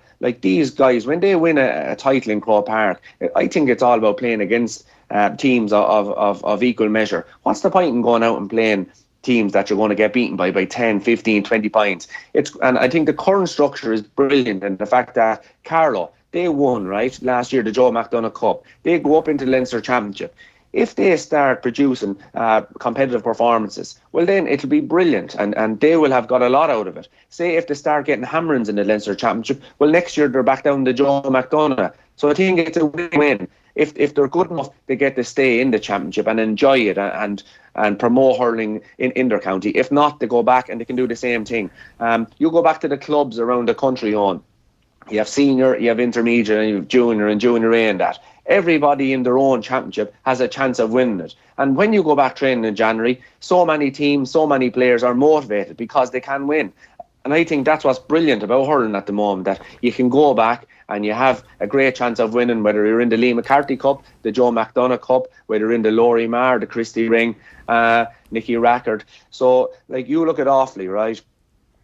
Brian's County. You look at Carlow, and just trying to think of the teams of Joe McDonagh. You think of the Laois. These guys, they have a chance of playing in the Lee McCarthy Cup next year if they win the Joe McDonagh. So I think there is a pathway, there is a gate for them to do that, and at the same time to play against teams at the moment of equal measure. Yeah, it definitely seems to be a meritocracy. Just before we wrap up, Tommy, there's one last thing I wanted to get your take on, and it's comments that have not really gone under the radar. They've been spoken about a little bit, but just in case anybody missed them, it was Paul Flynn, Chief Executive of the GPA, speaking about the idea of semi-professionalism, and he was saying last week in an interview that the amateur ethos of the GEA is important, and it's important to our members. However, at the same time, when we ask our members and we consistently survey them on issues, semi-professionalism is something that they would be interested in. And this has been mentioned a couple of more times, and it's starting to be mentioned with a little bit more regularity, Tommy, the idea of semi-professionalism. I'm not sure if this is something you're in favour of or not, because certain GA figures have come out heavily against this over the course of the last 7 days.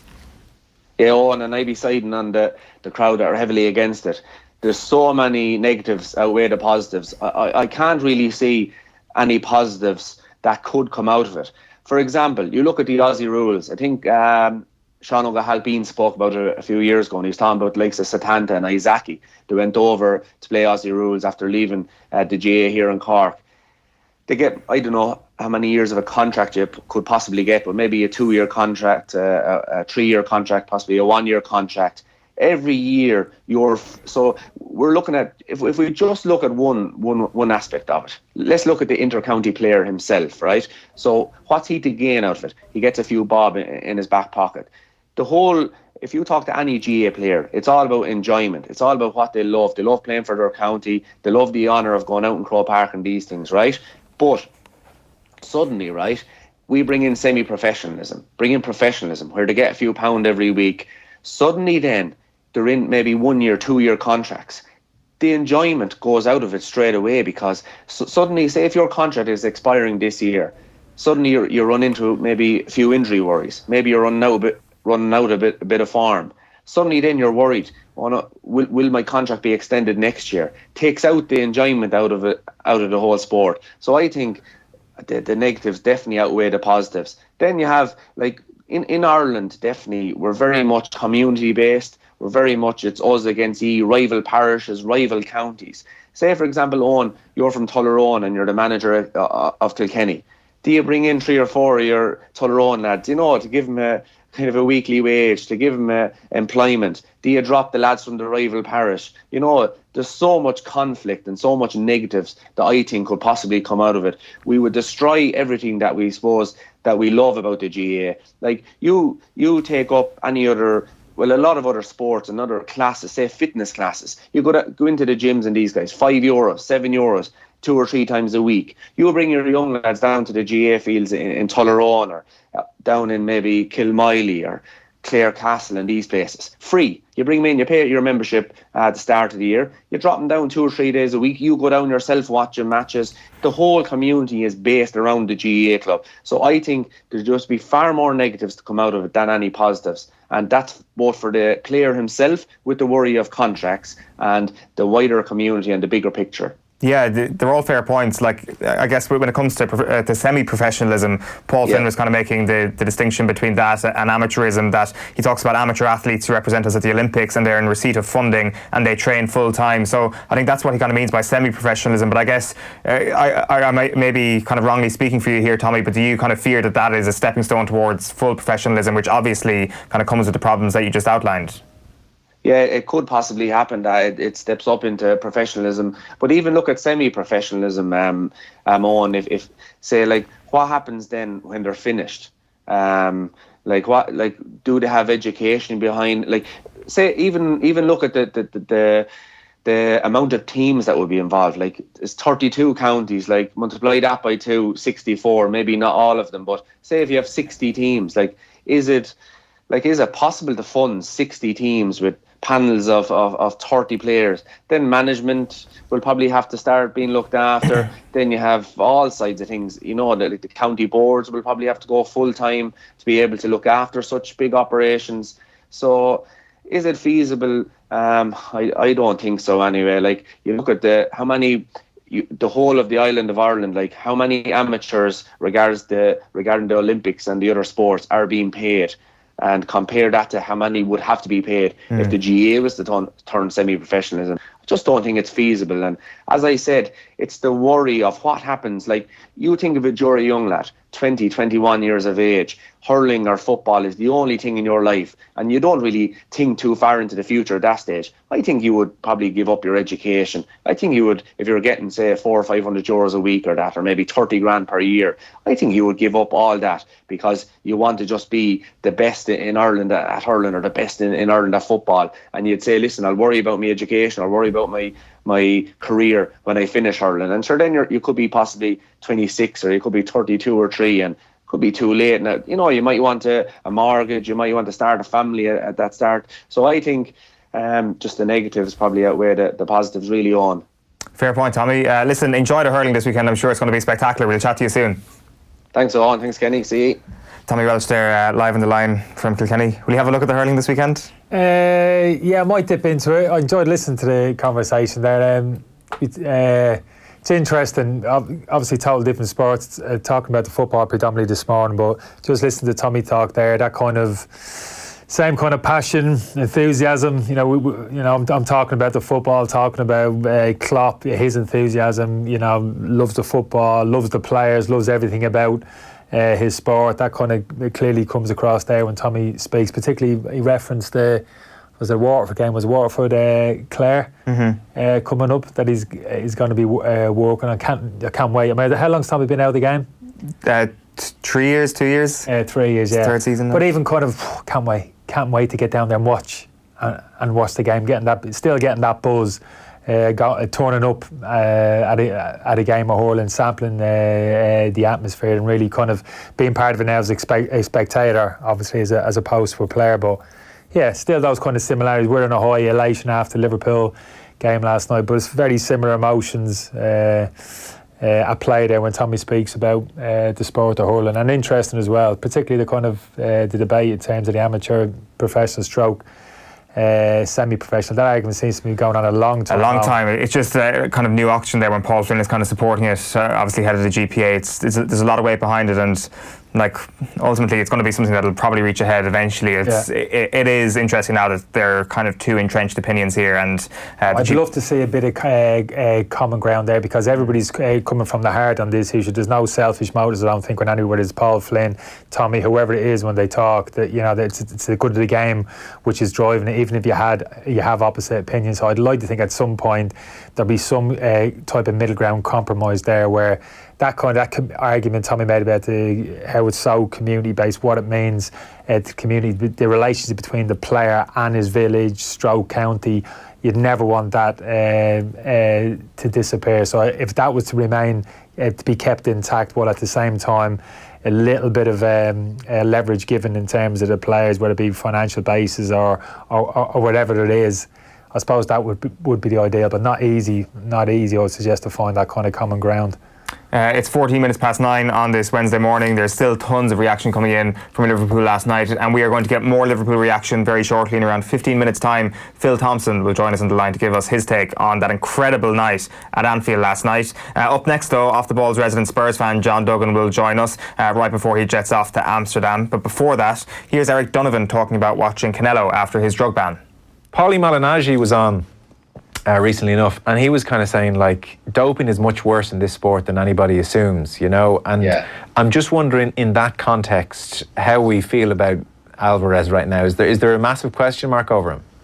I don't feel the same about him. I remember talking to anybody about Canelo Alvarez years ago. I talk about a 15-year-old kid who turned professional, gave up on his education, come out of a very tough environment, Guadalajara in Mexico, a very, very tough place, and used boxing as a way of making a great life for himself. And think about all of the boxers who box coming up along the ranks. I mean, Shane Mosley, Cotto, all of these guys. But then, as soon as the news broke about the clenbuterol, and I didn't know much about this clenbuterol steroid, and I looked it up, and the benefits and strengths of clenbuterol is just unbelievable. Yeah. It's unbelievable what it can do to the human body in terms of building oxygen, fat burning, building muscle, high energy, giving you a high energy system.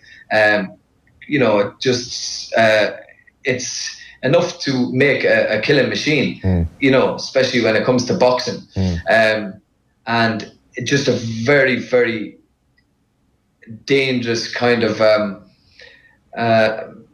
what do you call it, medication or a steroid, if it can, it can do serious damage. And when I put the two and two together, I haven't been able to look at Canelo the same. Every time Canelo's name is mentioned to me now, I don't think of this 15-year-old kid who came up out of Guadalajara, one of the toughest environments. The first thing I think of is clenbuterol. So there is another Champions League final tonight, Champions League semi-final, I should say, believe it or not. John Duggan, you're on your way to Amsterdam. I am, Eoin, yeah. So excited about it. Going to enjoy it more after what happened at the weekend with Arsenal and Manchester United messing up their chances of reaching the top four. So the fact that Tottenham are in the Champions League next season makes it a much more enjoyable journey, rather than having to worry about messing up tonight and then losing to Everton on Sunday. So it doesn't matter if we lose to Everton on Sunday, because we're going to be playing in the competition next season. And this is the biggest night in Tottenham's 57-year wait since the last semi-final. The only other semi-final they played when they played Benfica in 1962. It's just a major night for any Spurs supporter. The reason why you want to be in the Champions League is that you get brilliant teams to play against, and also pretty good cities to go to as well. I understand you've been to Amsterdam a few times. Many times, Eoin. I went there for my 21st birthday, and on the day of the birthday, I had a bit of a heavy night the night before, and I got a pedalo with two friends, and I had a roof and the friends were like pedaling around, and we were kind of just chilling out. We were meant to go to the Heineken brewery, but we missed that because we were too under the weather. So I wouldn't pedal on the pedal boat, and after about an hour, it was raining. We just stopped in the pedal boat. They got off, and I was the last to get off. I put my foot on the bank, and then the pedal boat went behind me, and I fell into a canal, and I can't even swim. So on my 21st birthday in Amsterdam, I fell into a canal, and the first thought I had was, I'm digressing here, but when I went under was, I can't believe I've fallen in the canal. And then when I came up for air, I screamed that I couldn't swim, and then they pulled me out. So it was a mixture of utter fear and utter hysterics. And I just got a watch about 2 weeks before for my 21st. It was given to me in advance of the day. And the first thing I did was check the watch, which was subsequently stolen, sadly. But so on that week, I went to the Ajax Arena, the Amsterdam Arena, which is now the Johan Cruyff Arena, where the match will be held tonight, and got very emotional about Marco van Basten's memorabilia. But once again, how emotional are we talking about? I was burst into tears, but, but it was an enjoyable week, put it that way, in Amsterdam. I was young, and the whole point of being young and irresponsible is that you are young and irresponsible before I got maturity. So, look, no, seriously, it's a great city, and hopefully, like, there'll be a good atmosphere between the Ajax and Tottenham fans, and two sides that love to play good passing football, and hopefully we'll just see a good match this evening. Yeah, but let's hope you don't fall into any canals. Or maybe that'd be a sign of a positive result if you did fall into any canals. Well, tonight. I still can't swim, so I haven't picked up swimming since. So it is a funny story to tell anybody. What you do on your 21st birthday? Well, I fell into a canal in Amsterdam. Top that. Yeah, exactly. Can't really top that, I don't think. Looking at some of the comments leading up to this game, Mauricio Pochettino's press conference was interesting. It's a bit weird. Yeah, saying he's going to step away essentially if they win the Champions League. Going to drop the mic and go home. Yeah. To a ranch. Hard to know if he was joking or not. I think a lot of this with Pochettino was possibly putting it up to the chairman and saying, look, we've lost 13 Premier League games this season. We don't have our main striker. He's injured. We have a very threadbare squad. It's like literally Eoin Sheehan and John Duggan on the bench at Tottenham. That's how thin it's got. And we've qualified for Champions League. We've maybe over-delivered in that regard. I think Tottenham at the moment have 70 points in the Premier League. 2 years ago, they had 86 points. That just shows how stretched they've been, and also how poor the other teams around them have been, and how good Manchester City and Liverpool have been. So there might be, I think they're trying to build something there in London. The stadium is magnificent. I was there a couple of weeks ago for the West Ham game.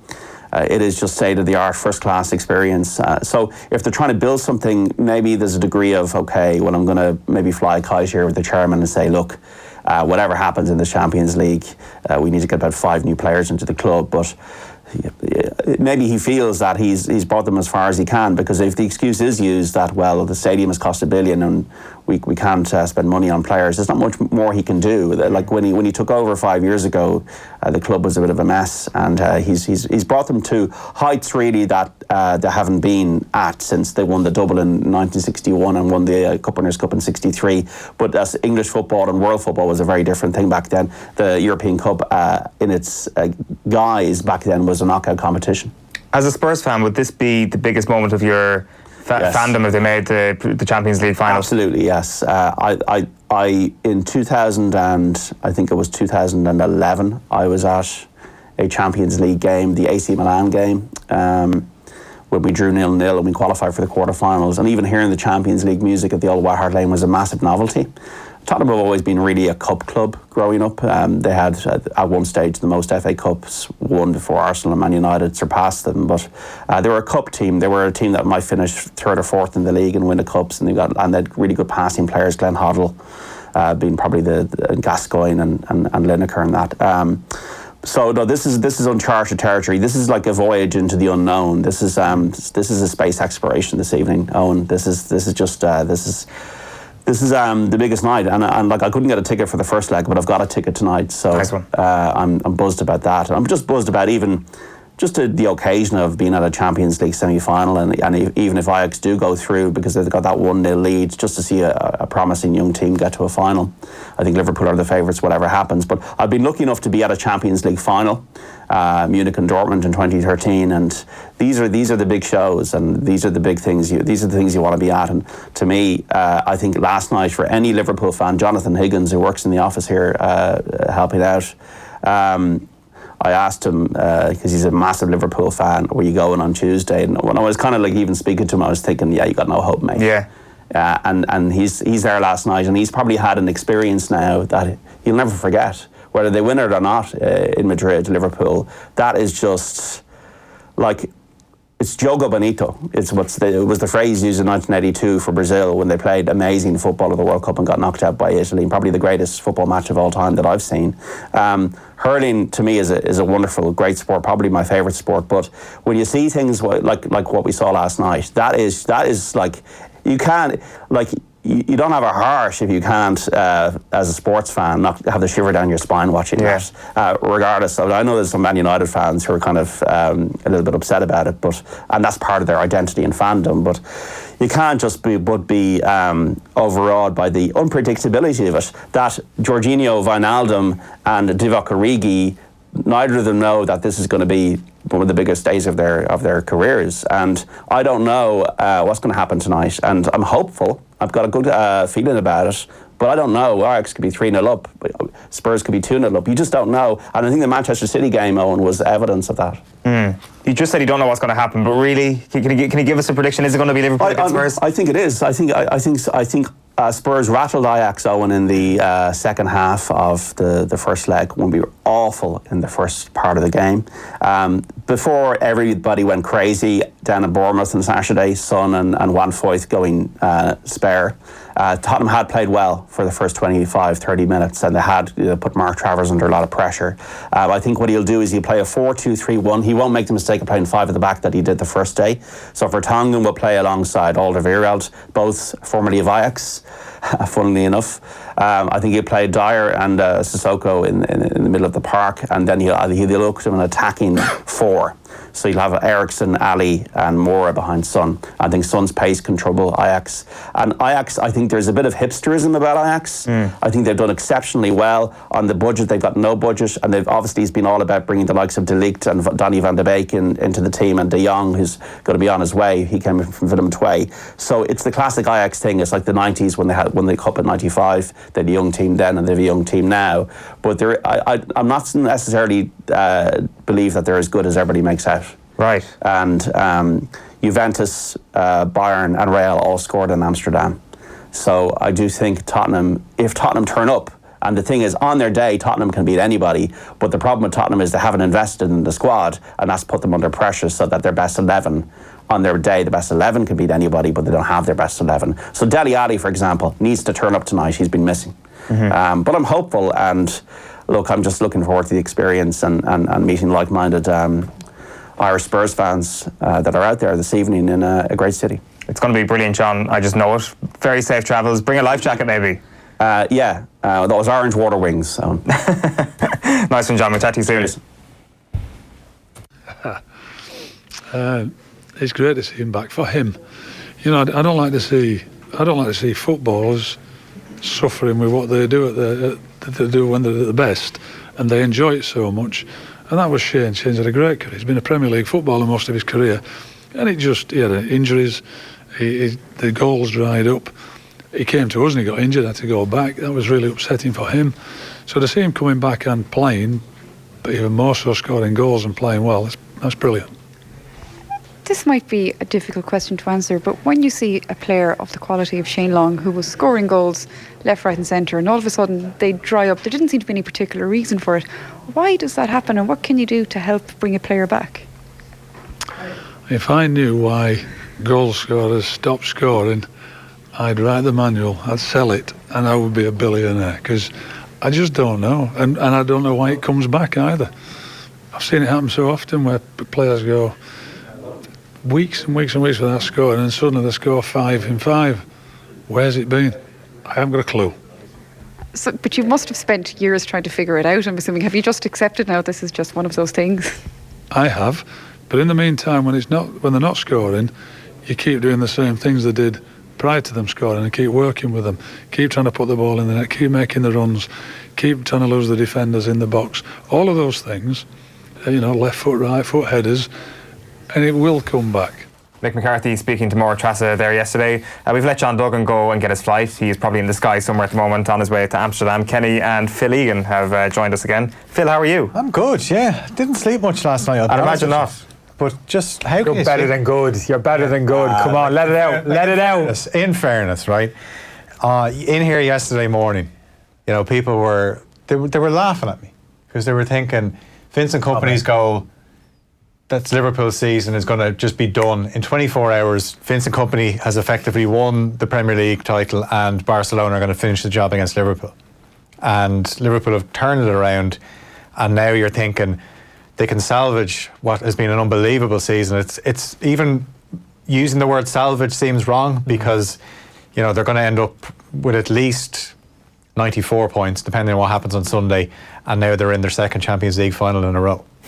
Yeah, there's no it was a good season already, I think. It was, but people will point at, you know, the trophies, and you know, Jurgen Klopp hasn't won trophies, but last night, I mean, I was trying to think, was it better than Istanbul? It only becomes better than Istanbul if they finish the job in Madrid. Like, let's talk about like the general context of it all. I mean, we'll get Phil Thompson's take on this in just a moment, but it is the Kompany goal the night before. It is the sort of down in the dumps. Oh my God, we're going to get to 97 points and still not win the Premier League. Everyone feeling sorry, you know, the perennial runners up, and played brilliantly in Barcelona and got swept aside 3-0. There was kind of a sense of it's just fate that Liverpool aren't meant to win a trophy this year, and then suddenly the whole thing is skewed. Yeah, and of all things to happen as well, to do it without Salah and Firmino. And Shaqiri actually had a poor game last night, and if they had other options, he could have been taken off. But he sets up Wijnaldum's second goal. Wijnaldum's had a really good season. He's been their most consistent midfielder. And then Divock Origi, before last night, his most famous goal for Liverpool was the Merseyside derby goal when Jordan Pickford... Not anymore. Divock Origi is now... Like, there's a possibility of a Divock Origi DVD for this season. He's now added to it. That didn't say statue. I was going to say that's a bit too much. I'm not quite buying into that. He's at the very worst a cult hero for he is. He's kind of. I was trying to think of other teams that have won things. Like, remember when Arsenal won the double in '98? Christopher Wray was a bit of a cult hero, where he came in and he scored a couple of important goals and was never really heard of again. Yeah. Obviously, Makeda scored that famous goal for United against Villa, and he hasn't really done anything since. Now, Origi has been at Liverpool for a while. Like, they loaned him out, they got him back, and there was so much hope for him. He has certain attributes where he would suit a Jurgen Klopp team, where he's quick, but he just hasn't been consistent enough. But the Liverpool fans, anytime I've been at Anfield, they do like Origi because he'll always put in a shift. Yeah. Whereas Sturridge can't give you that. Sturridge at Newcastle on Saturday night, you could clearly see he just doesn't have the mobility anymore to play in a Jurgen Klopp team. No, it definitely seems that way.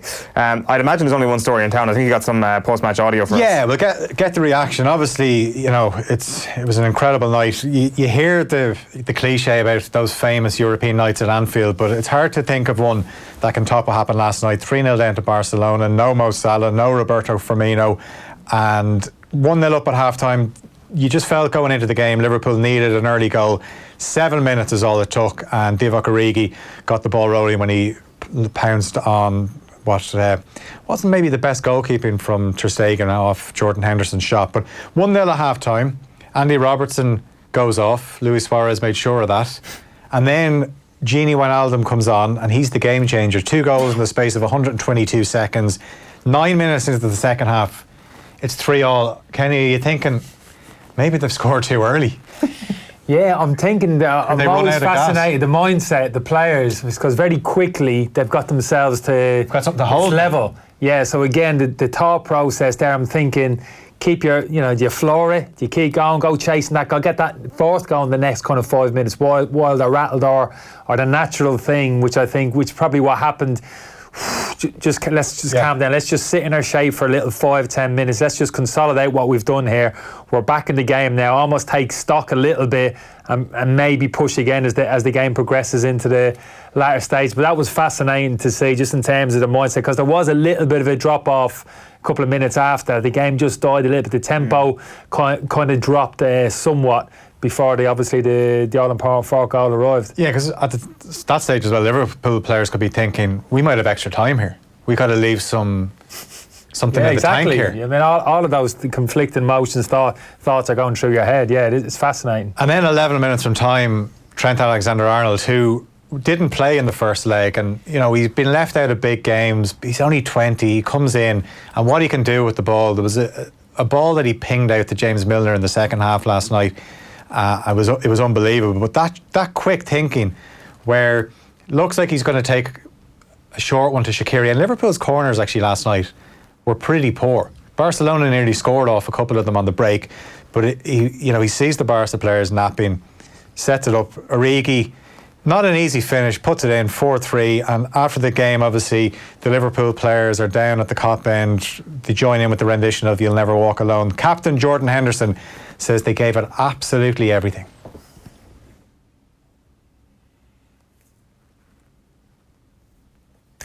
He did give it everything. Special night for everyone, really, for the fans, for the team, for everyone. I'm not sure if people expected it before the game, but we said to each other we'll fight right until the end and give everything, and we managed to do that. Yeah, that's the captain. We can hear from the manager now, Jurgen Klopp. He admits he didn't think they could overturn a 3-0 deficit, but he said it was down to the mentality of the players. Winning against Barcelona is obviously one of the most difficult things in world of football. It's unbelievable. And I said to the boys before the game, I don't think it's possible, but because it's you, I think we have a chance. Because they are really mentality giants. Yeah, that is Liverpool manager Jurgen Klopp. So it's Tottenham or Ajax in the final on the 1st of June. Ajax obviously leading 1-0 heading into the second leg in Amsterdam. And Heung-min Son is back from suspension for Spurs. Spurs have scored 1 goal in their last 5 matches. It was the Christian Eriksen goal against Brighton, which was a good goal. That's a worry. A huge worry. I'm not on your level of analysis, Kenny, but I know that Spurs do need to score tonight. Yeah, absolutely. That was a 9 defeats the last 15, I think. The stats in terms of goals scored. But like I said, they got the right team on the pitch. John wasn't far off the mark there. He spoke about in terms of the potential set up, certainly in personnel. I'd agree with him. And I think this Spurs team is capable of stepping up in terms of level of performance. They played well in the second half against Ajax, nowhere near their best. And you saw a little bit of fragility creep into that Ajax team, particularly defensively. If Spurs can get on the front foot and find that level of performance, which they're more than capable of, they can cause a lot of problems to this Ajax team. Hugo Lloris has been speaking. Yeah, and he said he's confident that Spurs will be back to their best in Amsterdam tonight.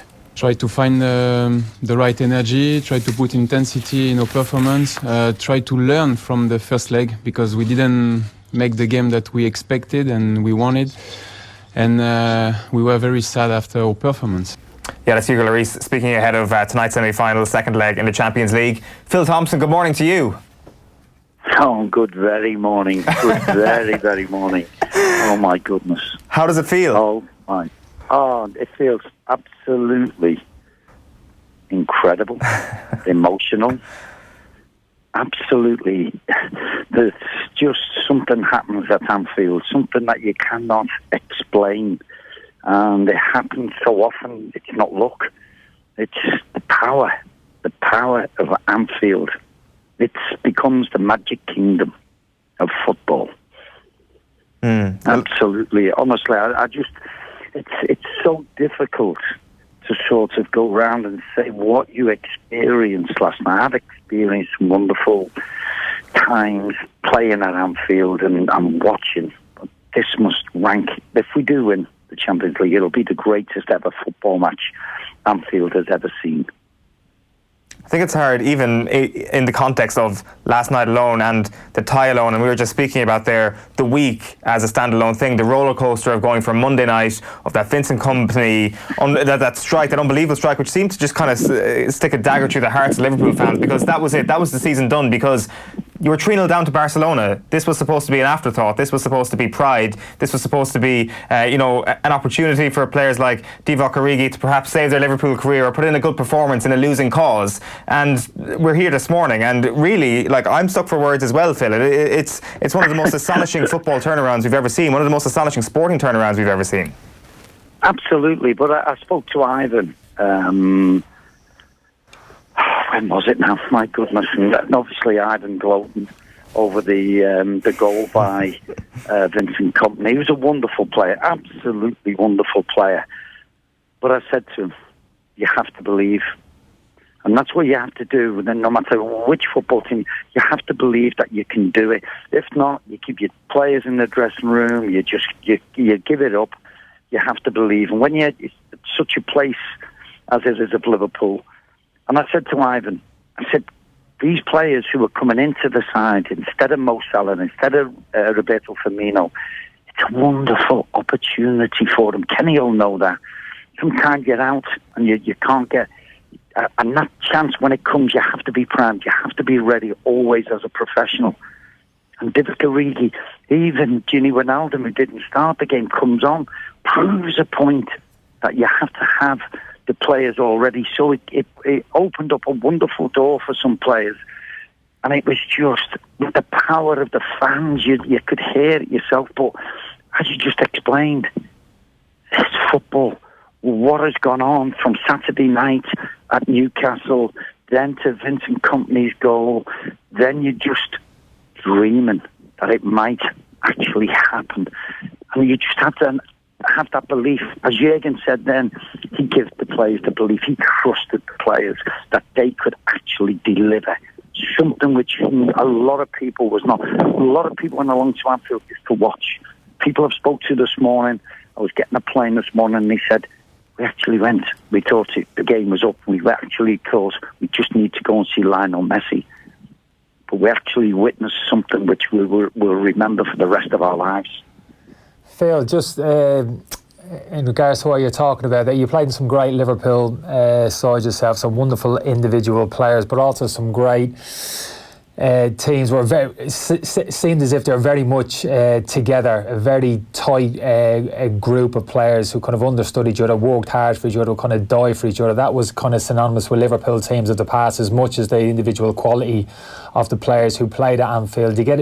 You must get a sense of that watching this now current crop of Liverpool players, and that performance last night in terms of how together they were. I mean, it probably wasn't a perfect performance from a football and technical point of view, but just in terms of how those players pulled together last night, even the coaching staff, everybody kind of in unison. Have you sensed that under Klopp, particularly over the last year, that that's really been coming together? Yeah, this is the... Listen, let's see, not gloating at the fact, but you see Manchester United, which is a club which is fractured, and you see what happens or what doesn't happen on a football pitch, and you can sense it, you can feel it, you can see it behind the scenes. All is not well in the dressing room. People are not pulling together. As you've just explained there, you feel this. You feel as though there's a togetherness with this group of players. They're all young, they're all hungry. They follow the leader in Jürgen Klopp. And they believe. When you hear that man talk, there's charisma about him, and it's wonderful. Yeah. But you feel as though he's a human being. You feel as though he feels for you. He feels your pain and defeat, as we did in Barcelona. But he tells you you're good. He tells you you're great. He tells you he believes in you.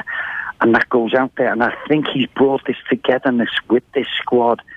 Anything can happen. Yes, they're a very skillful bunch, really skillful bunch, but he's also got them driven, is that they want to succeed, they want to become better. And I think that comes from the manager. I just think he's a wonderful, wonderful person. Yeah. It's much easier said than done to actually kind of create that squad mentality that Kenny touches on there, Phil, because ultimately these are all insanely talented football players. Some of them aren't playing week in, week out. A lot of them aren't playing regularly whatsoever, and two of them were on the score sheet last night. Two guys, one in particular, who struggled to get into the Liverpool side. And Jürgen Klopp has to take huge credit for that, Phil, in terms of keeping that squad harmony. Absolutely. And you look at it, that's what I'm saying. Being a professional footballer, Kenny knows that. You do have to be ready for it. But you have to the players have to have belief. If you're not getting games and you don't trust your manager, and you're like, you've got the hump, you're not playing all the time, i.e. Alexis Sanchez, you go out there and you see them when they're coming on the pitch, they're not ready, they're not motivated, they don't want it. And you have to have a certain thing about you as being a manager where you can touch the right part of a player and get them to believe in you, even when they're not playing.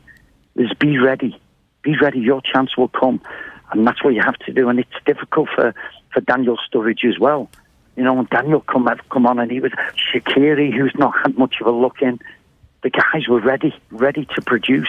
And I think that, as I say, it comes from the manager. It has to come from the manager, because the players, we've all been there. When you're not in the side, it's quite easy to, everything's wrong about the club, everything's wrong about the manager, everything's wrong about the training. You moan about everything. Phil, this fella doesn't seem to do that. A lot of people have questioned the character of this Liverpool team, but you think back to Saturday, they looked a little bit energy sapped. They come up with the winner against Newcastle. You cannot question the mentality. Oh, I'm not. I'm just... No, listen. The run what they've been on for this Premier League title, everybody could say they were going, they've never been through a Premier League title chance. They've never been there. They've never felt it. You can't doubt them. You can't say they've choked. You can't say they've bottled it with this Premier League running.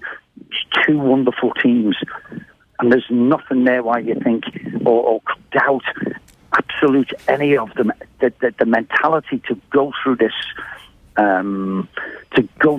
wonderful title challenge that the both teams are going for. Full credit to Manchester City, because they've responded to Liverpool. Liverpool have responded to Manchester City. There's nothing to reproach yourself about at all. I was going to say that it's no coincidence that they keep coming up with big moments, like the winner at St James's, like they might have felt after the Company goal on Monday was a kick in the guts, and people saying your season could be over. It could be over in 24 hours, and then they go and they produce that, and now they have a final to look forward to. And people have they've questioned Jurgen Klopp's record in finals, but I think actually going into this final, this might be the first final you actually feel Liverpool could be favourites for. Well, it's I can see where you're coming from there, but we've got two finals. Because, like, if after what we've witnessed last night can happen, you know, goodness knows what could go on this weekend with us against Wolves. Yes, we've got to sort of lift ourselves after the energy sapping thing. But my goodness, this was maybe one of those games which I thought Crystal Palace away, Manchester United away, or Burnley away, but they were going to falter Man City. And we've all thought, no, not Brighton. Brighton can't do anything. Brighton, that could just be the one. So I'm hoping it's two finals to go, and we're really looking forward to. But it's quite astonishing. Well, whoever it is, Ajax or Spurs, and I think Spurs have still got a great chance, because they will have took the leaf from what happened last night. Who do you want it to be, Phil? Who do you think Liverpool have a better chance of beating? I'm not bothered. You beat either of them, is what I'm hearing. Because I'd know if it's Spurs, wonderful. If it's Ajax, wonderful. Two great teams, which will pose massive problems for our team. But you just feel as though just bring it on. We are absolutely delighting in the fact that we're in the final. Madrid will be red and white, I'm quite sure, and we're absolutely looking forward to that. I don't have a preference. Either of them, for different reasons, will be a tough challenge. Well, Phil Thompson, I'm sure you didn't get much sleep last night. Go and rest up, and we'll chat to you soon. Cheers, guys. Bye-bye. Thanks, Emil. Like, it's... By the way, you talking crap about Liverpool, you know, always said Finnegan had a... I bet you're regretting that little throwaway comment. You didn't even believe it yourself. You're just throwing it out there as a bit of a star, and whoosh, he came straight at you. He wasn't having it, was he? It was like it was a heavy first touch, and he pounced on it. He done it Jordan Henderson, didn't he? The first 5-10 minutes last night. It was straight on you. All I was going to point out was that you can't question Liverpool's character. Like, people have. Season, that was like, many late goals have they scored at the start of there in terms of many late goals Liverpool have scored this season. It's not a coincidence. Yeah, and that was my point. I'm going to stick up for you, Leo. I was feeling a bit sorry for you there. You were getting a fumbling. My anti-Liverpool. You were trying to get back in there, you wouldn't let you went back in. That's it. I tell you what, again, the way he talks, that man, look, we used to put a picture of him up there in terms of the trophies. He won at Liverpool, like ridiculous. His stature at the football club, Phil Thompson. Again, listening to him talk about this present Liverpool, how excited, blown away. I mean, it's great. It's great to hear that. Really, I spoke about Tommy as well. Tommy, when he's talking about the hurling, it's great to see that players who've stepped away. Tommy recently, Phil, decades he's been away from the game in terms of in a playing capacity, but still, it's still there. You know, that kind of raw emotion, that feeling for the game. It's great to hear it when it comes out. I think it was the greatest night ever at Anfield. I'm starting to think that. I remember I'm not going to put this up. Do you remember that Steven Gerrard moment, that goal he scored late at Olympiacos? Different set of circumstances, I know. When he scored that night, whoosh, you're talking about in terms of the whole place going up. I remember that, thinking, oh my God. Yeah, probably wouldn't. People probably laughed it off in terms of the comparison, but in terms of a moment, I think that kind of stands up. Taking the bigger picture, in terms of it would have been the semi-final, Barcelona, the situation they were in 3-0 deficit. I understand that this is probably bigger, but in terms of actually reaction from the crowd, when that goal from Gerrard went in that night, I remember that was pretty special. That was kind of nerve-tingling as well. Let's call it. Who's going to be in the Champions League final? Ajax and Liverpool, obviously. Right. Okay. Interesting. Are you back in with us tomorrow morning? No, Cran. We'll have some other football analysis coming your way tomorrow morning on OTB AM. Plenty coming up in terms of analysing that game, analysing Liverpool as well. Let's face it, it's going to be the story for the next 12 hours at the very least. On Off the Ball tonight from 7 o'clock on your radios. Phil and Kenny, thanks a million. It's been a pleasure. We'll chat to you soon. We're back on OTB AM. Gerald will be in the hot seat tomorrow morning from 7:45 AM. We'll chat to you then. Bye bye for now.